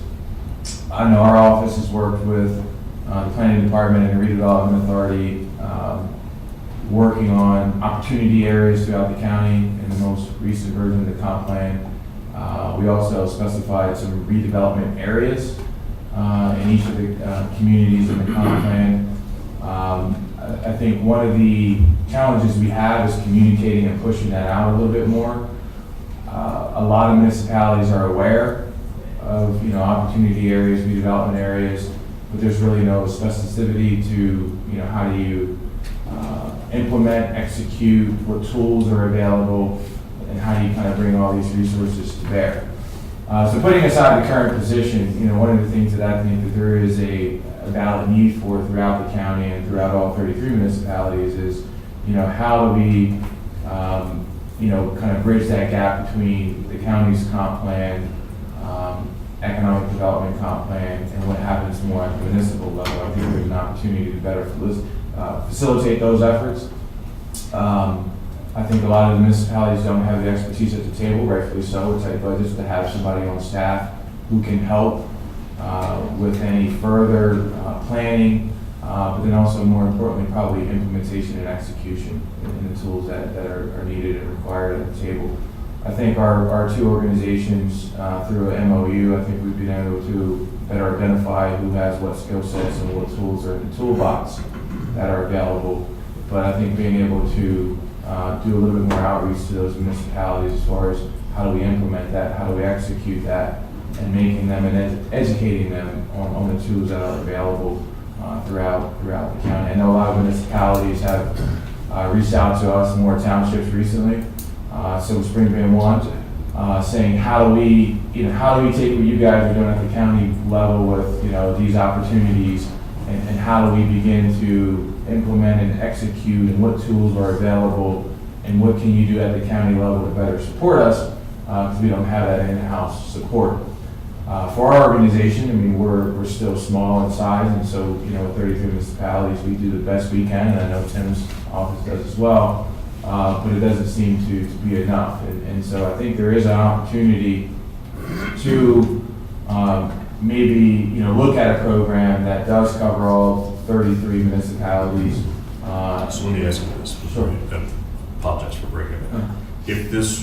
If this were your responsibility, I know that's been discussed in the past too, whether this should fall under EDC, how would you organize it?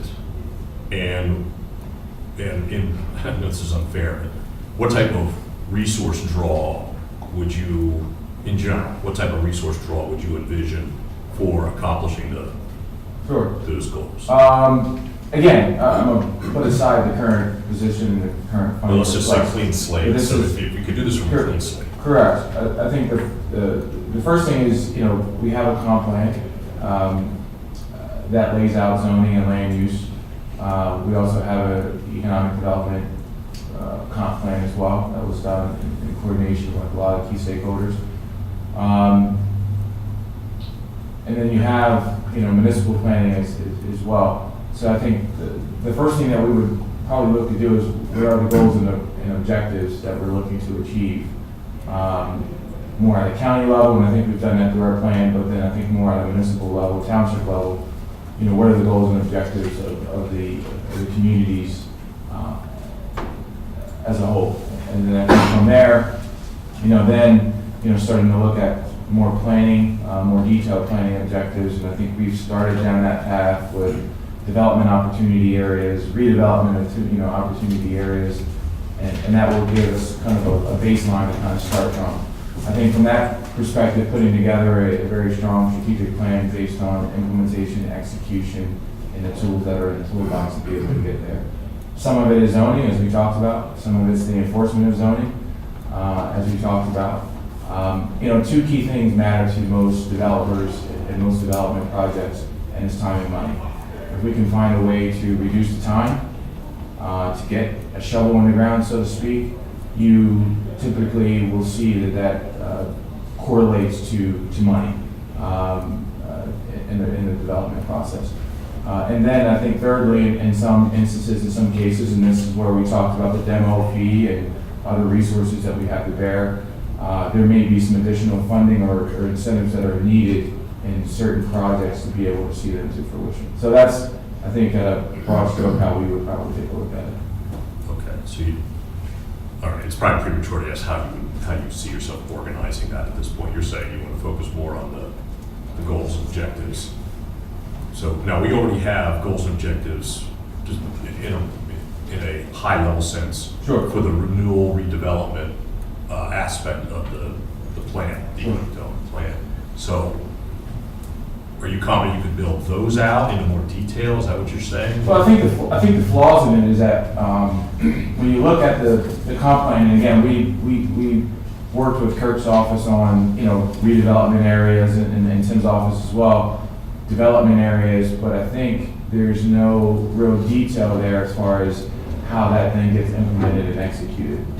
So in the county's comp plan, they could say this is a redevelopment area, but what does that really mean? What are the goals, what are the objectives?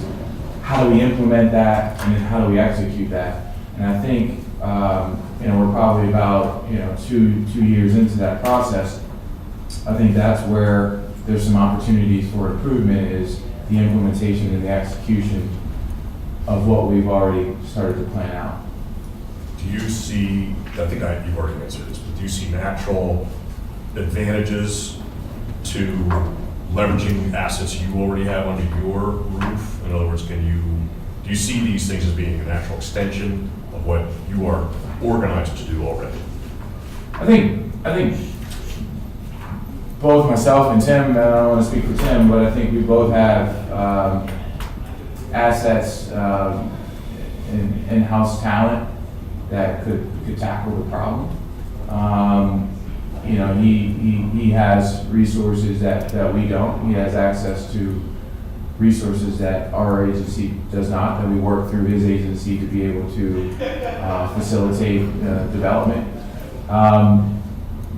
For our shop,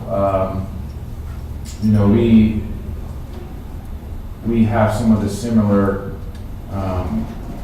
resources as well, as far as loan programs, as far as staff on hand that has experience, and so to answer your question in a very roundabout way, I think both organizations have the ability. I think it just is a matter of where the focuses are, and ultimately where the commissioners would like to go moving forward. So as a follow-up to that, in your mind, speaking as an economic development professional, is the better solution to consolidate the effort within one shop, or to coordinate a joint, since you've mentioned you have resources, they have resources, is it a better option to have more of a coordinated interagency plan? Yeah. Not just an agreement, you don't step on our toes, we don't step on your toes, but an actual implementation. I think it could be a combination of both. I mean, you could do it to where there's certain technical resources that are provided by each agency. I think that could work in a very short-term manner. I think long-term, I would say that a consolidation under one organization would probably be the best approach from a long-term perspective. Do you mean that, when you say short-term, long-term, are you talking about the types of projects, or are you talking about a short-term, as in, this is an interim solution to get us to the consolidation? Yeah, I think an interim solution to a longer-term consolidation. Ultimately, I think consolidation, whether it's 5, 10 years from now, of certain services would be prudent for the county to take a look at. I mean, Our money's only going to get tighter. yeah, that's what I was going to say. I bet Tim and I can both agree that resources are going to continue to tighten, and so even regionally, as we partner with our other EDCs throughout the region, we're looking at ways of consolidating, whatever we can. Great example is we use a system called Implant, which allows us to do economic modeling. It's a system that KDIC used to pay for outright. It used to be a $7,000 expenditure that we would bite the bullet every year and pay for. We decided as a region, it doesn't make sense if we could all chip in on this, and then we could have 4 or 5 different users and pay a fraction of that. We decided to do that 2 years ago, and then this upcoming year, our cost as the EDC is going to be 0 because we were able to get some state money together as a region to pay for that system.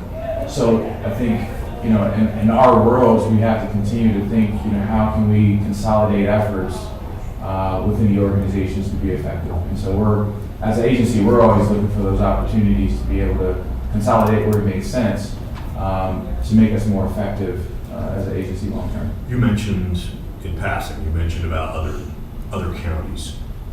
Are any of the other counties that you work with, local or not, are you familiar with anybody else who tackles this issue, redevelopment of downtowns or other cluster areas? Is there anybody at an EDC level that's specifically dealing with that issue? And if so, are they doing it in-house? Are they organizing it in a different way? Sure. So, for instance, I would say probably York County probably has the somewhat of a model. I wouldn't say it's a full-fledged model. The difference in York County is that the redevelopment authority is also the economic development office, in addition to being the chamber as well. So they have everything kind of consolidated under one umbrella. They do offer some services to municipalities, but it is kind of a pay-to-play kind of model. So that would probably be the best example I could probably give as far as who else in the region may be doing anything, similar to what we're discussing. Throughout the country, Los Angeles, Philadelphia, Chicago, I can't remember the other 2 off the top of my head. But what they did was they really started to push out, how communities, start to look at development and redevelopment and putting strategies together. Several of those cities have hired and/or communities, counties, regions have hired staff to be able to implement these strategies. That's where some of what I'm discussing kind of comes from. There are models that are outside of our region. Some within the state, of course, with Philadelphia probably being one of them, Pittsburgh as well, but none here locally. All right. So it sounds like there's some opportunities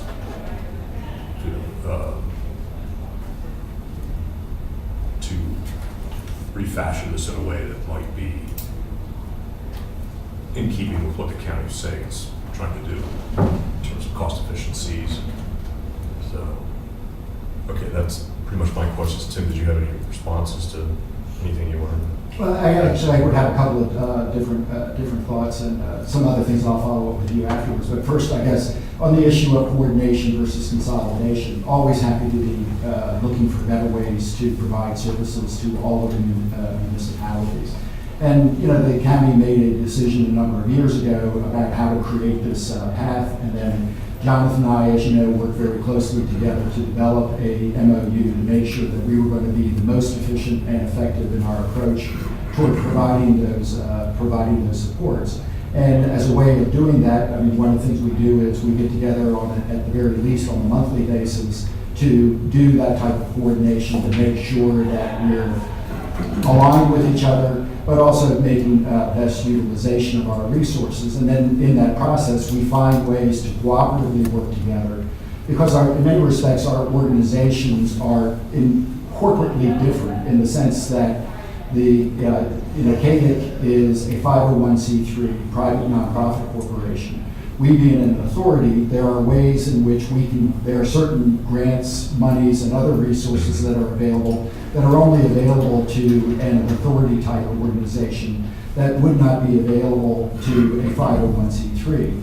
But as the way we organized here in the county and the cooperation that we're doing, we find ways to be able to work very cooperatively together that works to enhance not only the work of the authority, but also works to enhance the work of a private 501c3. So that's showing up right now in one domestic castings down in Shippensburg. That one, well, the building there is coming down, literally even as we speak, and offers great opportunity for Shippensburg and for the university, one of the partners. Now, forgive me, but is that part specifically of this program that we're talking about, or is that a different authority?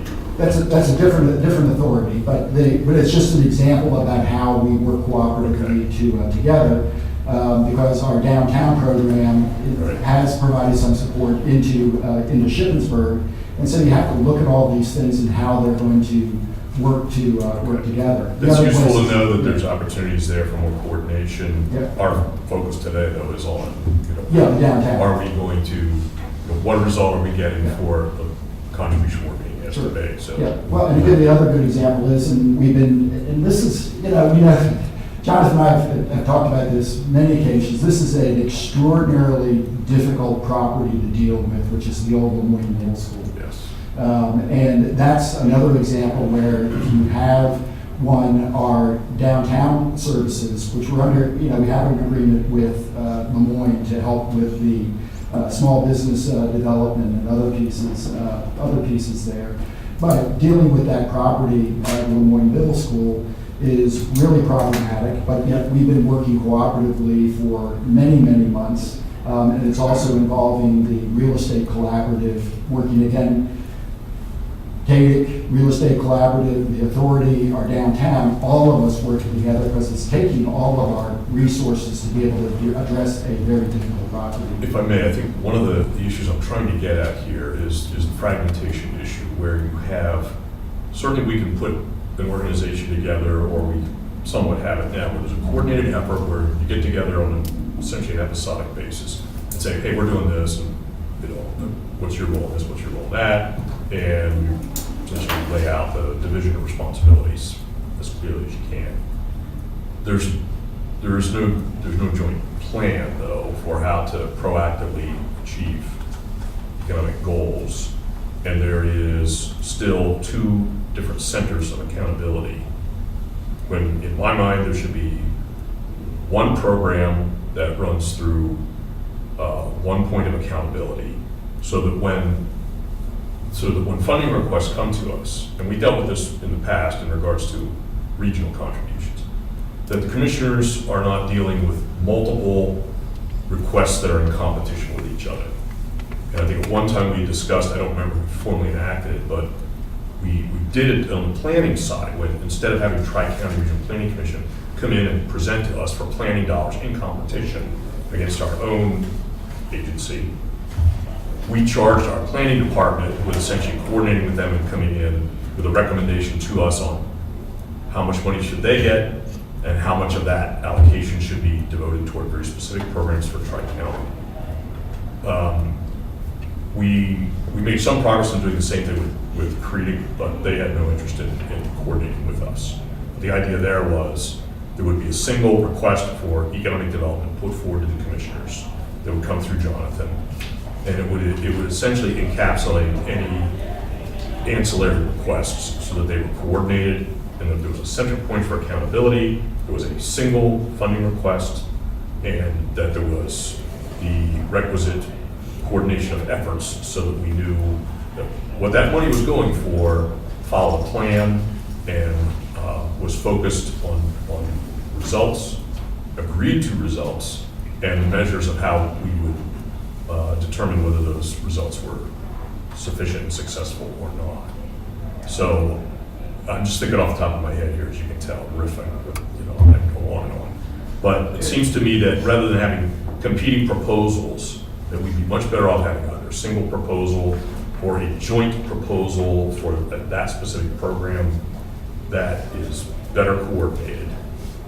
And, the question that occurs to me is instead of carving this off as a separate competing project, I'd be very curious to know, John, if you came to us and said, I want to do a downtowns program, what would that look like and what would that cost?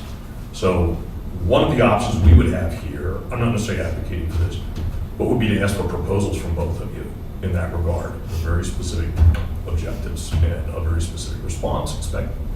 So I hope this county does it someday, arrive at that point where we are comfortable and willing to take that approach and buy results rather than buy programs. If I could just add to that, I mean, for instance, this past year we came in and asked for $100,000 to really go towards our military efforts, our workforce development efforts. Right. I think the other area that could need support is in line with, I think, the request is here, which is essentially technical assistance, economic development technical assistance to municipalities. Not saying this year or whenever the case may be, but I think at some point that needs to be expanded to not only downtowns, core communities, as we have alluded to in the past, but I think it needs to be expanded throughout the entire county to also townships that are having the same problems and or will be having the same problems that some of our core downtowns have. And that's how do you take old vacant buildings, blighted buildings, blocks of blighted homes, and how do you repurpose them? I think that's one aspect of it. The other aspect of it is still land that is, greenfield. A lot of municipalities still struggle with infrastructure, zoning, how to be able to attract whatever they want to be able to attract in their communities. And so that becomes more of a technical support that I think the program currently does support in some of the core downtowns, but how do you expand that to be able to accommodate the entire county? Let me just make one observation on that, and then I'll open it up for others to speak, so I'm not monopolizing here. But that's a very interesting proposal, because it very much, at least at first blush, resembles what Kirk Stoner does in planning. He offers technical assistance. Yeah. That's a recognition and acknowledgement of the fact that the county is legally has very limited powers over the municipalities where a lot of these decisions are made, but it allows us a very appropriate role to provide skill level, knowledge base, maybe financial resources that those municipalities operating individually do not have. And it allows us a certain level of, if I can use the term, influence over promoting some directions, which we have very explicitly adopted in the comp plan and in the economic development plan.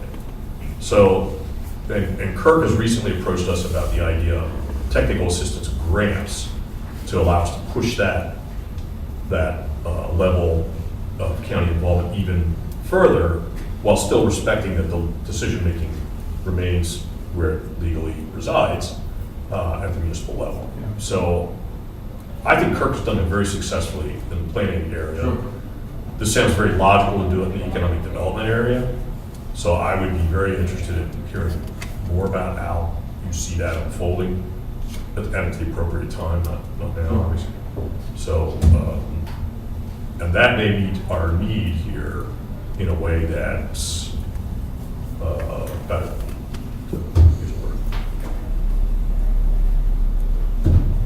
Other observations? You finished, Gary? For now.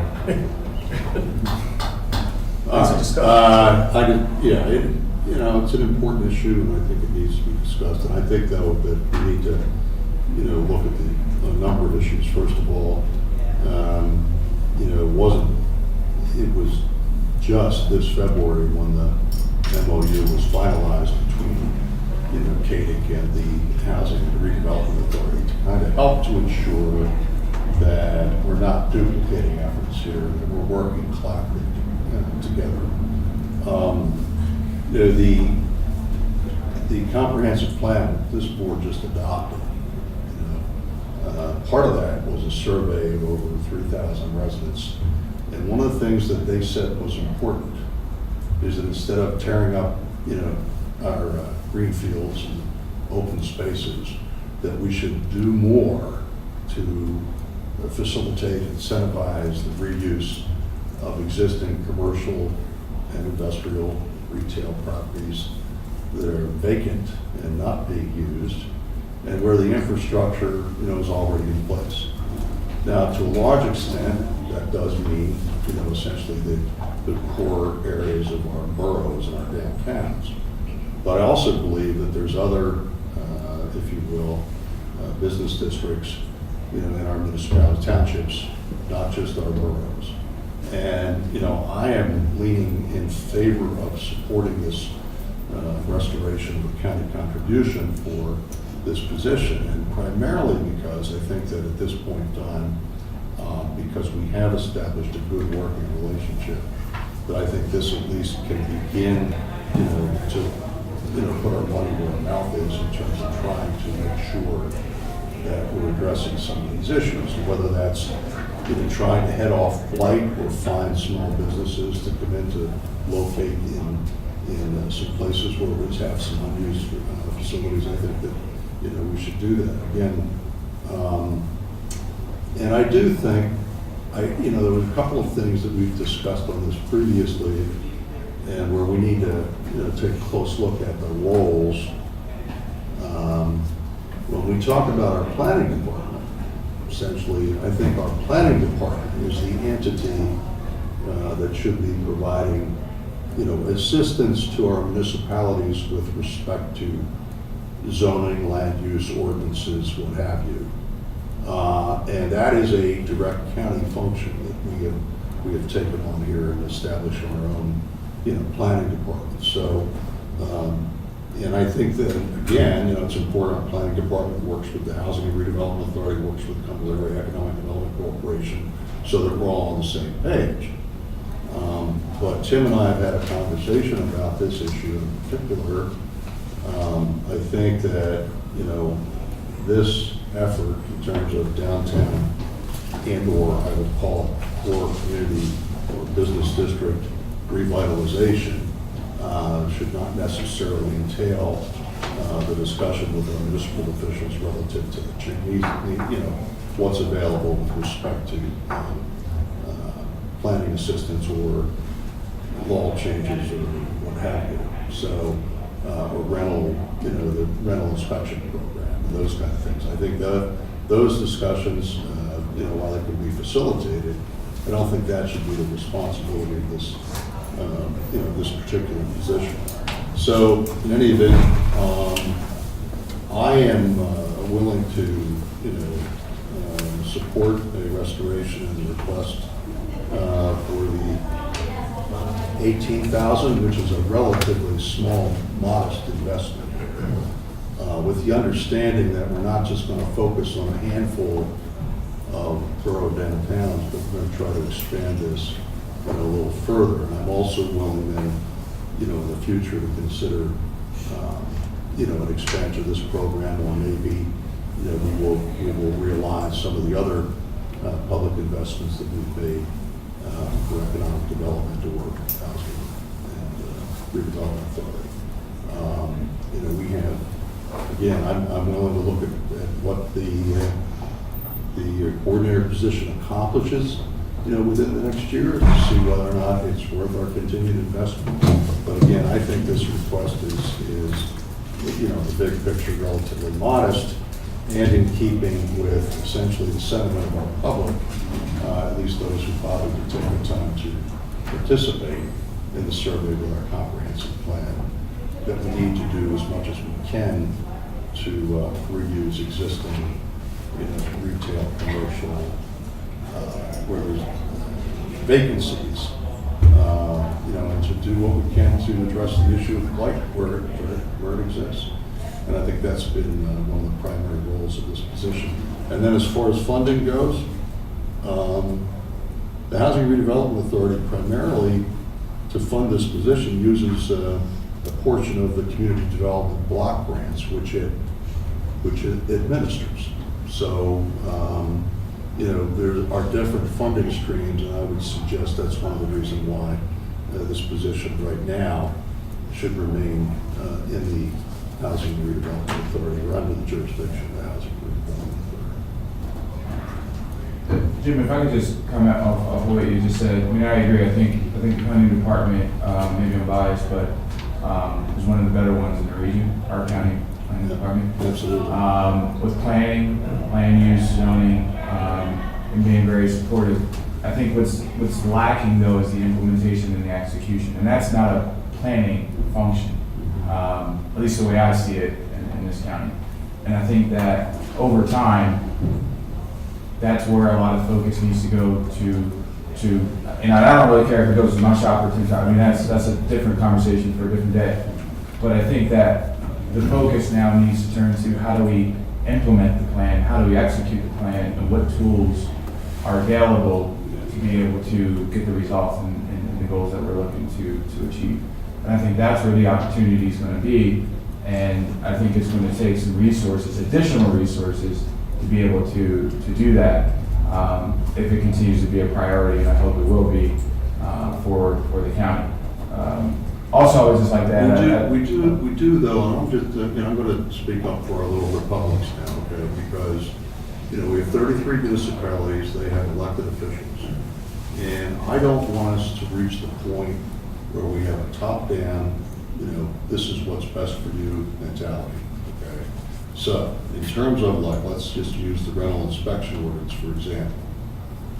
That may not be something that some of our municipalities, either want or need. Okay? So I don't know that needs to be okay, we got to do that, and you needed to have that in order for your municipality to be, the best thing since sliced bread. I came from a municipality and decided that was a good idea.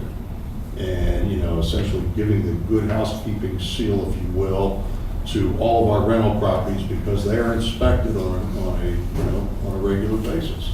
And so and it was pretty controversial among the landlords, in East Pittsburgh Township when we did that. I think they've now accepted it, and I think it's actually the selling point. But I think this needs to be a conversation again among our locally elected officials. And we can't have the attitude of we know better, right?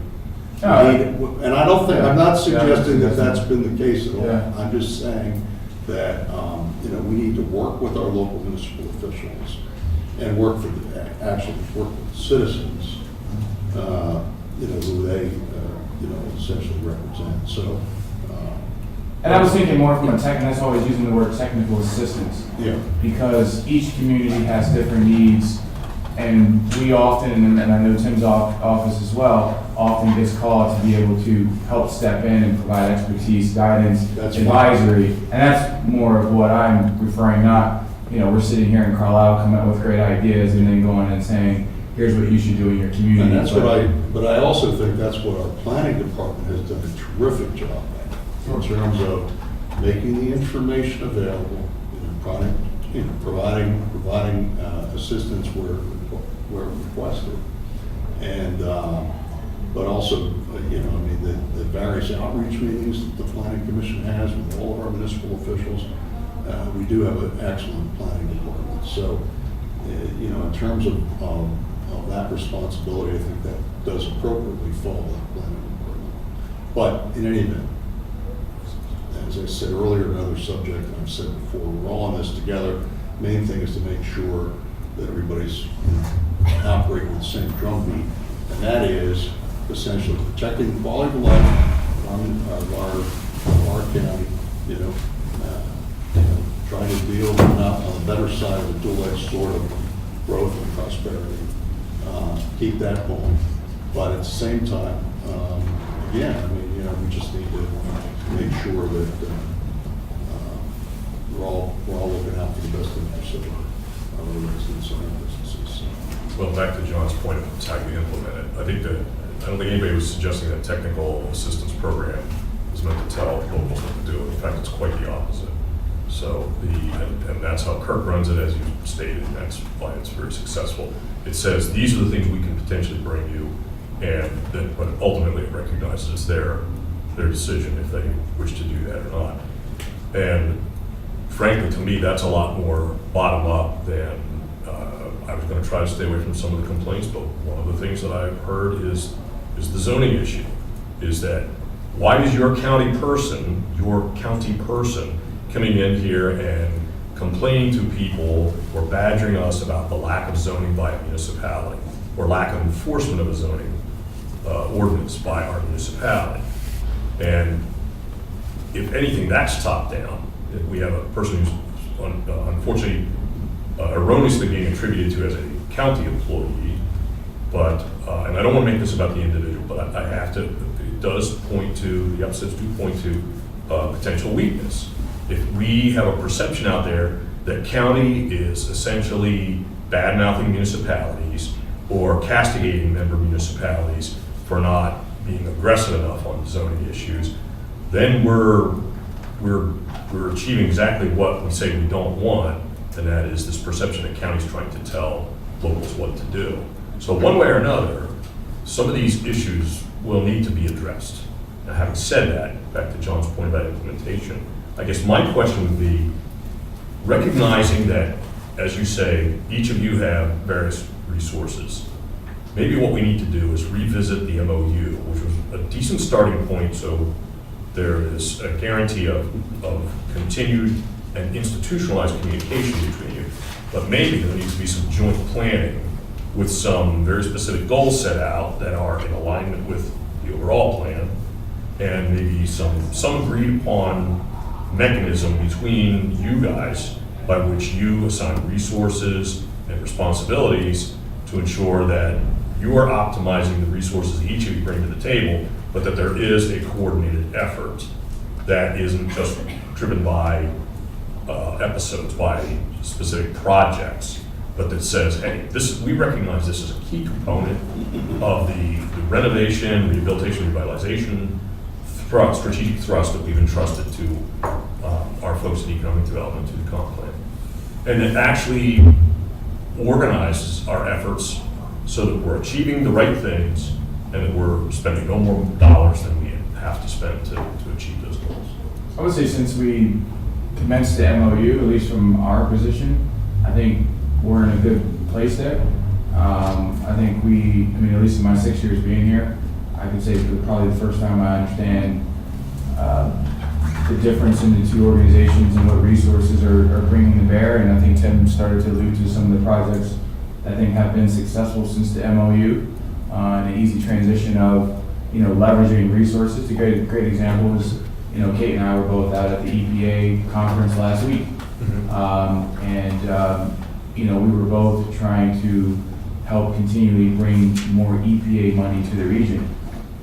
We're very aware that the redevelopment authority has the expertise, has the ability to, administer that program.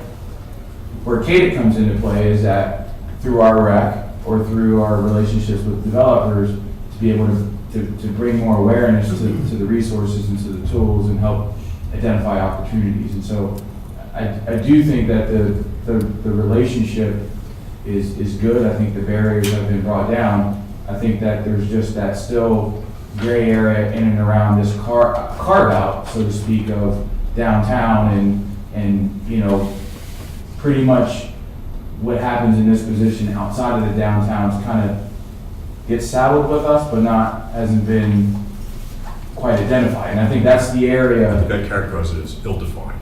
Correct, yeah. So I don't think, at least again, I'm speaking for myself, Tim can speak for his organization, but I think that the relationship is good. I think the MOU is good.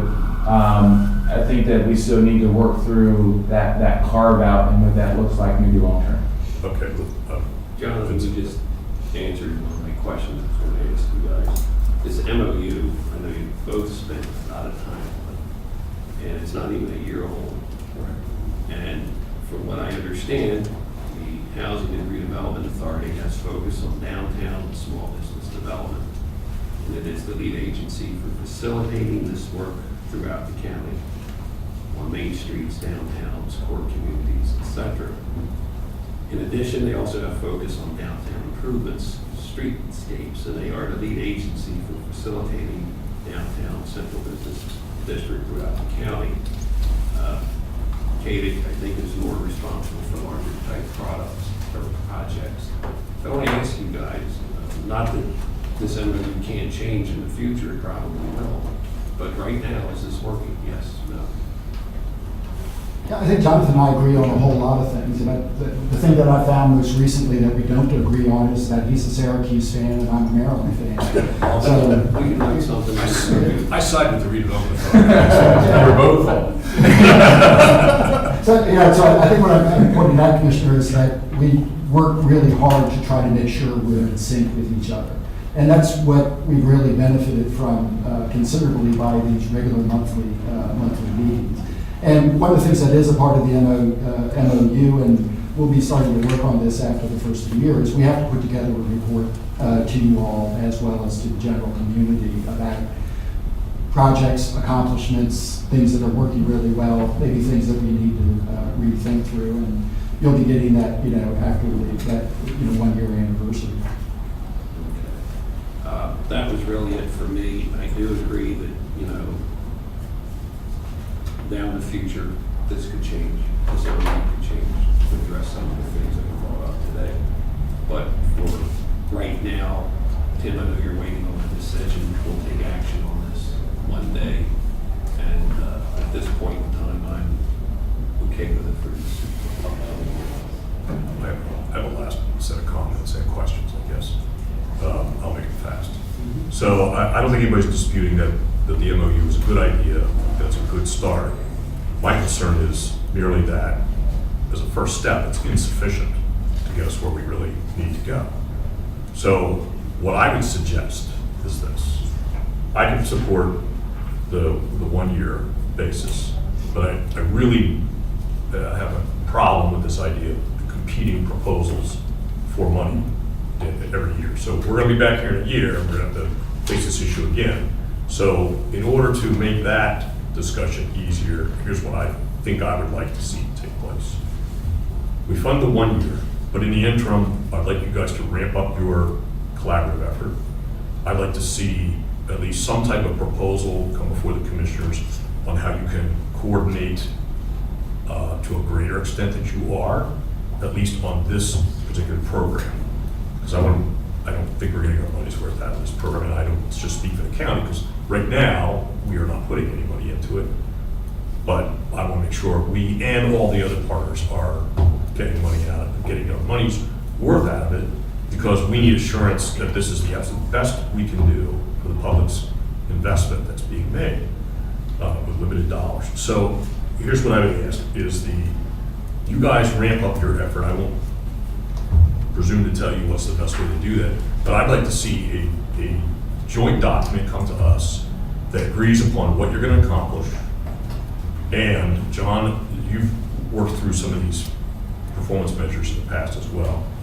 I'd like to see you work specifically on this downtown issue to help us achieve a better sense of meaningfulness to the measures that are in place. We can build off what we got, but I'd like to see something a little more specific, something a little more driven by planning outcome. So we know, are we tracking toward those goals? Would it make sense if, for next year, when Katie comes in for any type of funding request for priority areas, maybe we do so in collaboration with the redevelopment authorities, that way it's coming in as one. I think I would prefer to see that. One proposal, and we lay out here where we feel as though is the priority areas, and here's how the money will be spent, here's the goals, objectives. Yes. You submitted 2 proposals to us, both this year and last year, for very specific things in which we asked you, what are we going to see a year from now? And I think you did that pretty capably. So I would just like to see that effort extended, frankly, to a lot of other proposals as well. But this, because of the convergence of your functional responsibilities, this is a great place for a joint effort on that. So this proposal is on the same footing as this proposal. And that helps us with our decision-making on how to allocate limited dollars.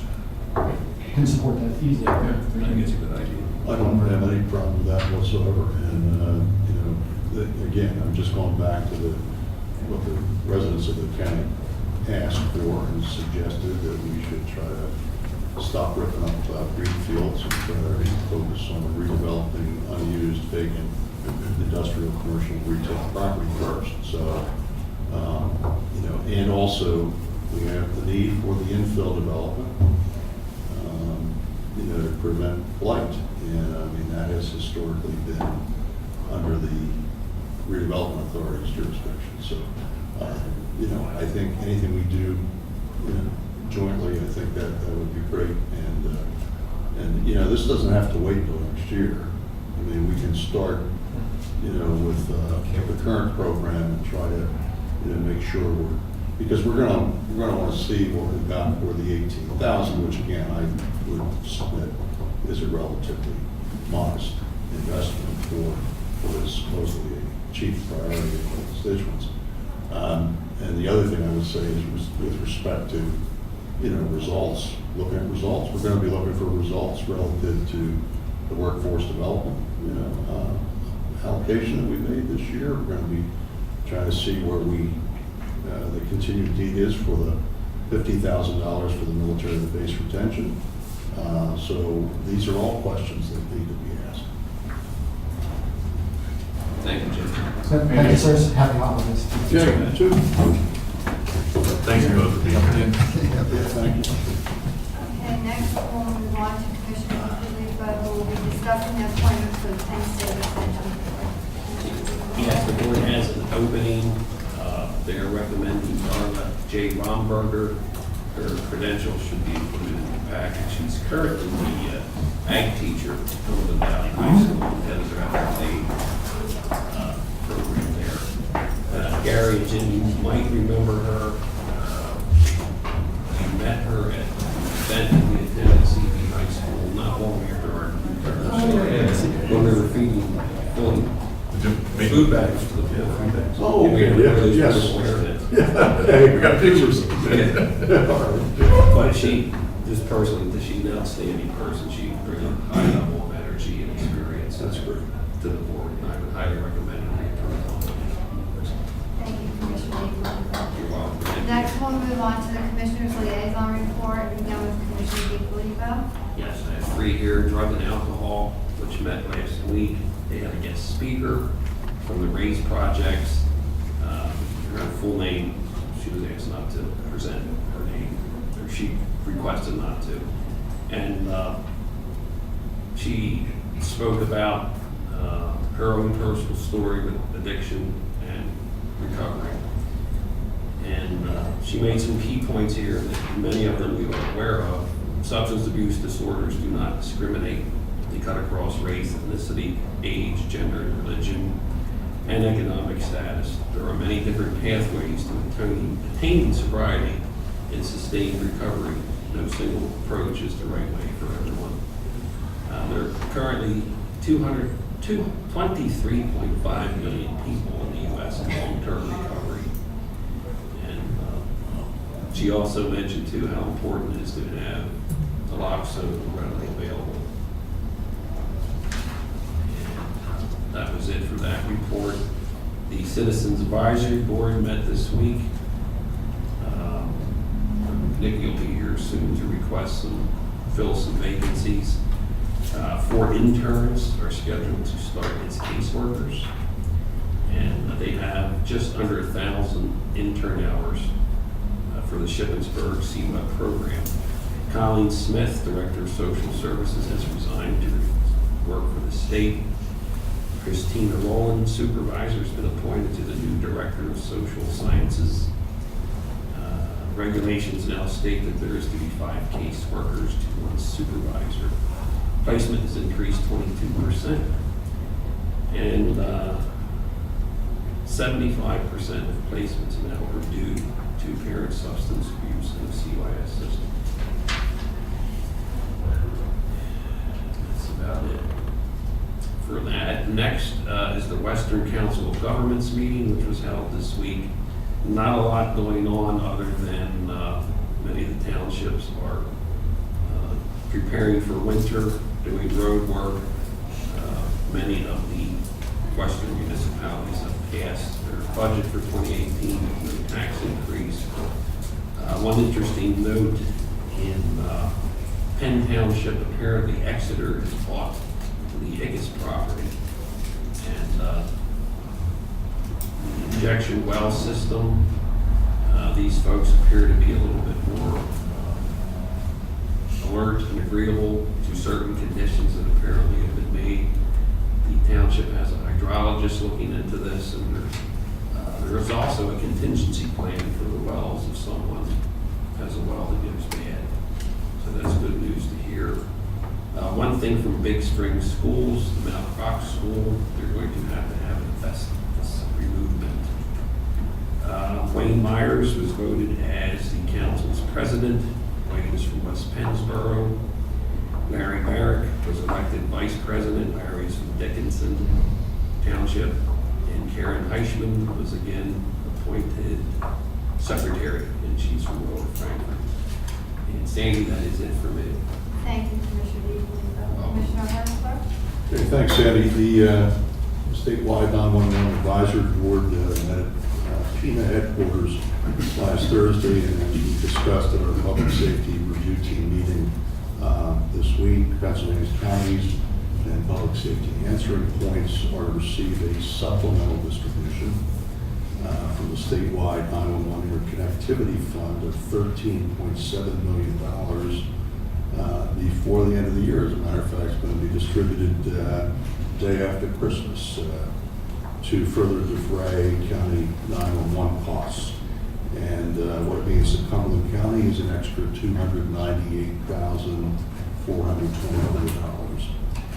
In addition, as we discussed at our public safety review team meeting, we heard a presentation at the 911 advisory board meeting on the rollout of the state's new updated emergency radio system and the opportunity for counties to partner with the state for cost savings as we move to upgrade our own police, fire, and EMS radio systems.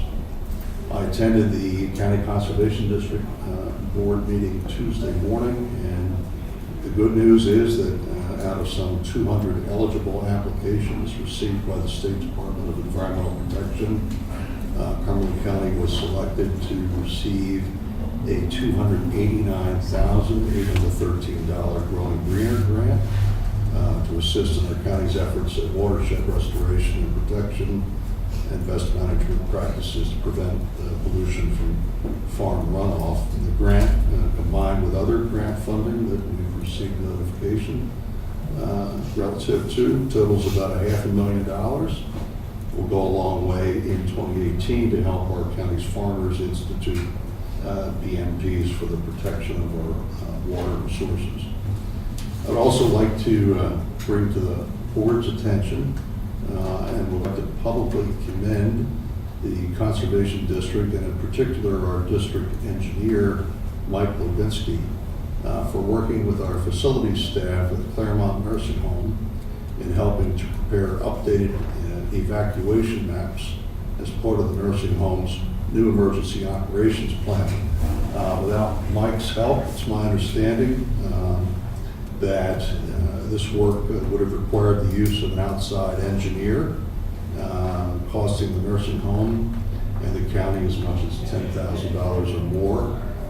This is precisely the kind of interdepartmental collaboration and cooperation that we need to recognize, commend, and encourage in this county. Where one department and staff assists another department and staff to save costs and make our government work even more efficiently. Brad King and John Lopp also deserve credit on this score as well, and for thinking outside of the box in addressing the matters this county confronts. By the way, it was also through the fundraising efforts of the Conservation District via their annual seedling sale and the golf outing that we had that beautiful Christmas tree in the lobby here of the county courthouse. No taxpayer expense. The Conservation District's contribution of this really neat Christmas tree for our employees and the benefit of our county citizens. The Agricultural Land Preservation Board met yesterday morning. Not an awful lot to report, but the board did interview a candidate to fill the vacancy for the building contractor position on the board, and they have recommended Mike Klein-Peters' appointment to a full 3-year term commencing January 1 through December 31, 2020. Mike is grew up in Lemoyne, went to the West Shore schools. He currently lives with his wife in Upper Allen Township. His father started the business that he currently works at, and I think he'll be an excellent appointment. And he also indicated that he's aware of the timing of the meetings and when they're being held, and hopes to be able to attend all those meetings. So that's an important consideration. So if there are no objections, I'll be moving Monday to accept the recommendation of the Ag Board for Mr. Klein-Peters' appointment. There's also a one at-large member vacancy, and the Ag Board has recommended that the vacancy be publicly advertised. And so I think Stephanie's work working in that direction to do a press release or get something out in terms of trying to see if we can solicit some volunteers for that position.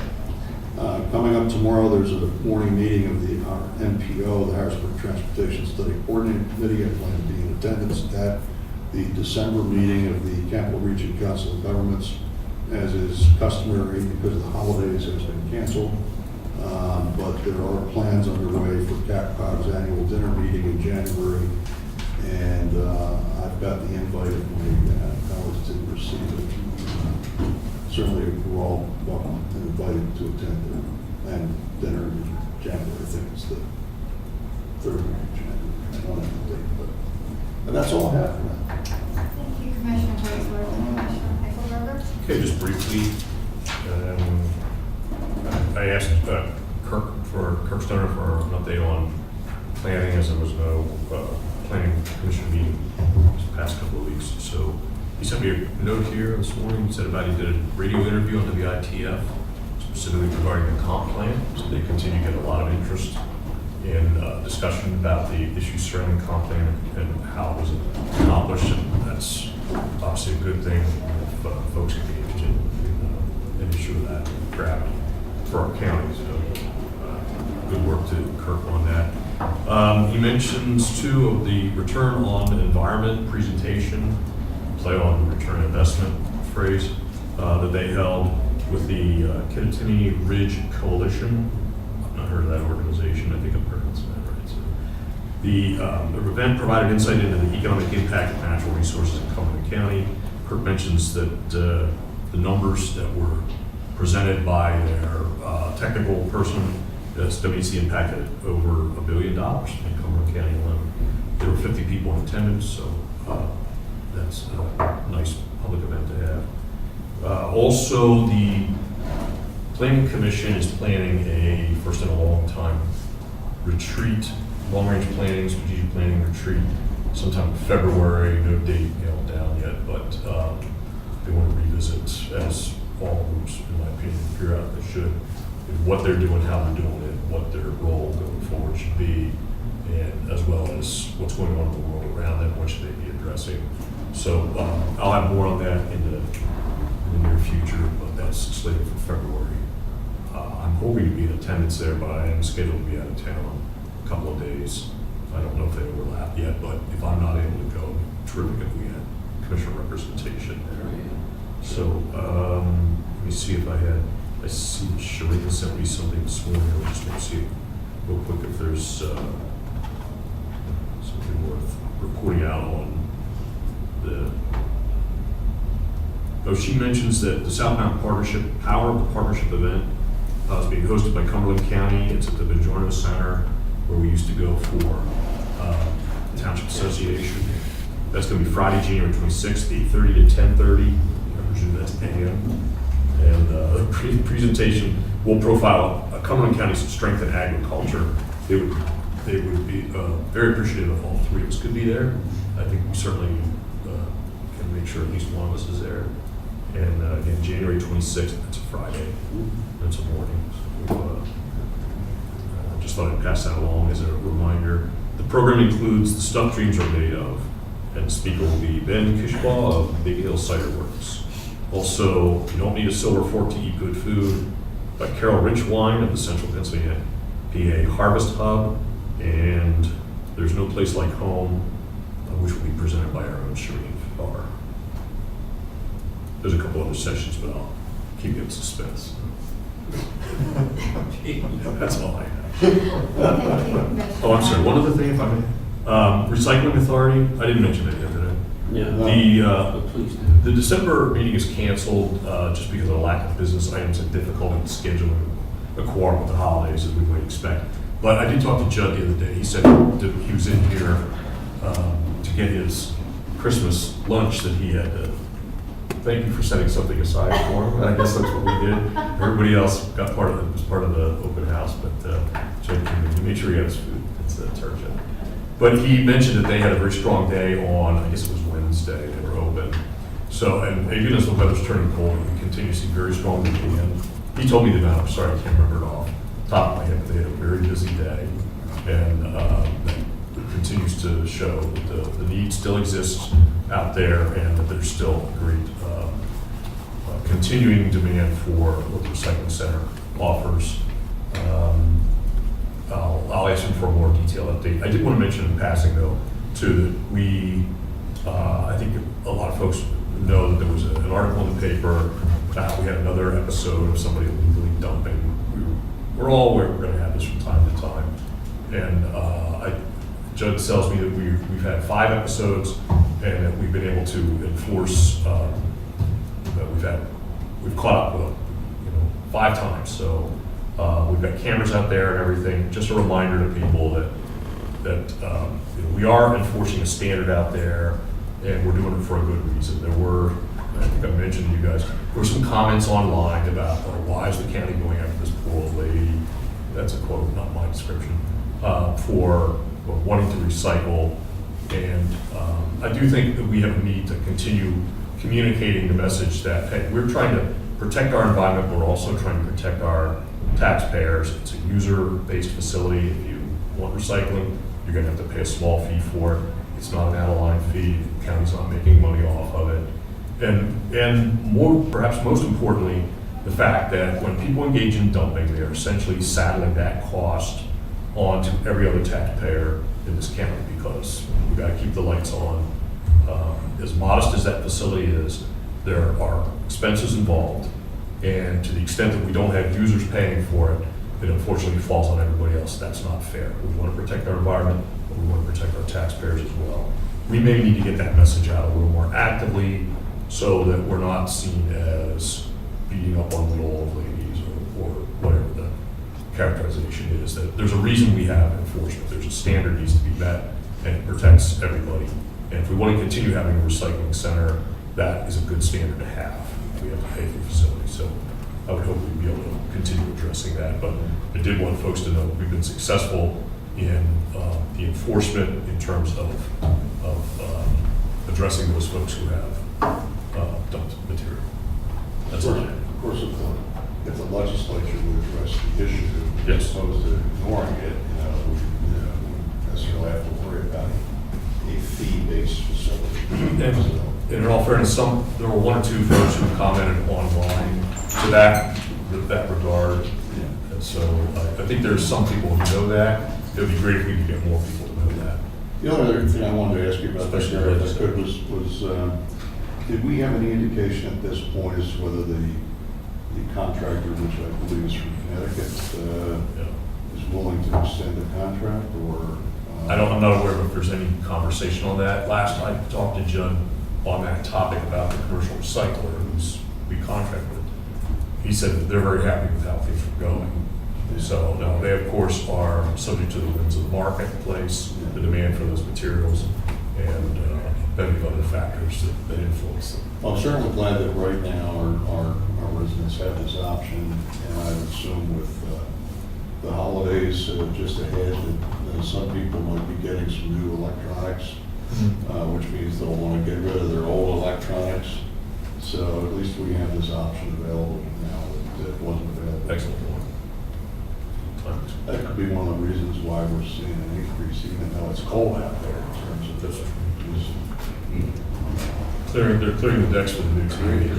Hopefully Santa delivers. Nobody's gonna be very disappointed. Yeah. Thank you, Commissioner Eichelberger. I'd like to report that executive sessions were held on the following dates: December 4th at 2:30 PM, December 11th at 10 a.m. regarding personnel issues, December 6th at 9 a.m., December 8th at 11 a.m., and December 12th at 10 a.m., all regarding potential litigation. I would also like to request an executive session to be held directly after this meeting regarding personnel issues. Is there any other business to bring before the Board of Commissioners today? Sandy, because our public comment time went so long, and because I had asked some folks to attend an exec session regarding the Carlisle tax issue, I had thought that would be about 11 o'clock. I know there's a couple of people here who are here specifically for that, so I'd like to, if there's no objection, have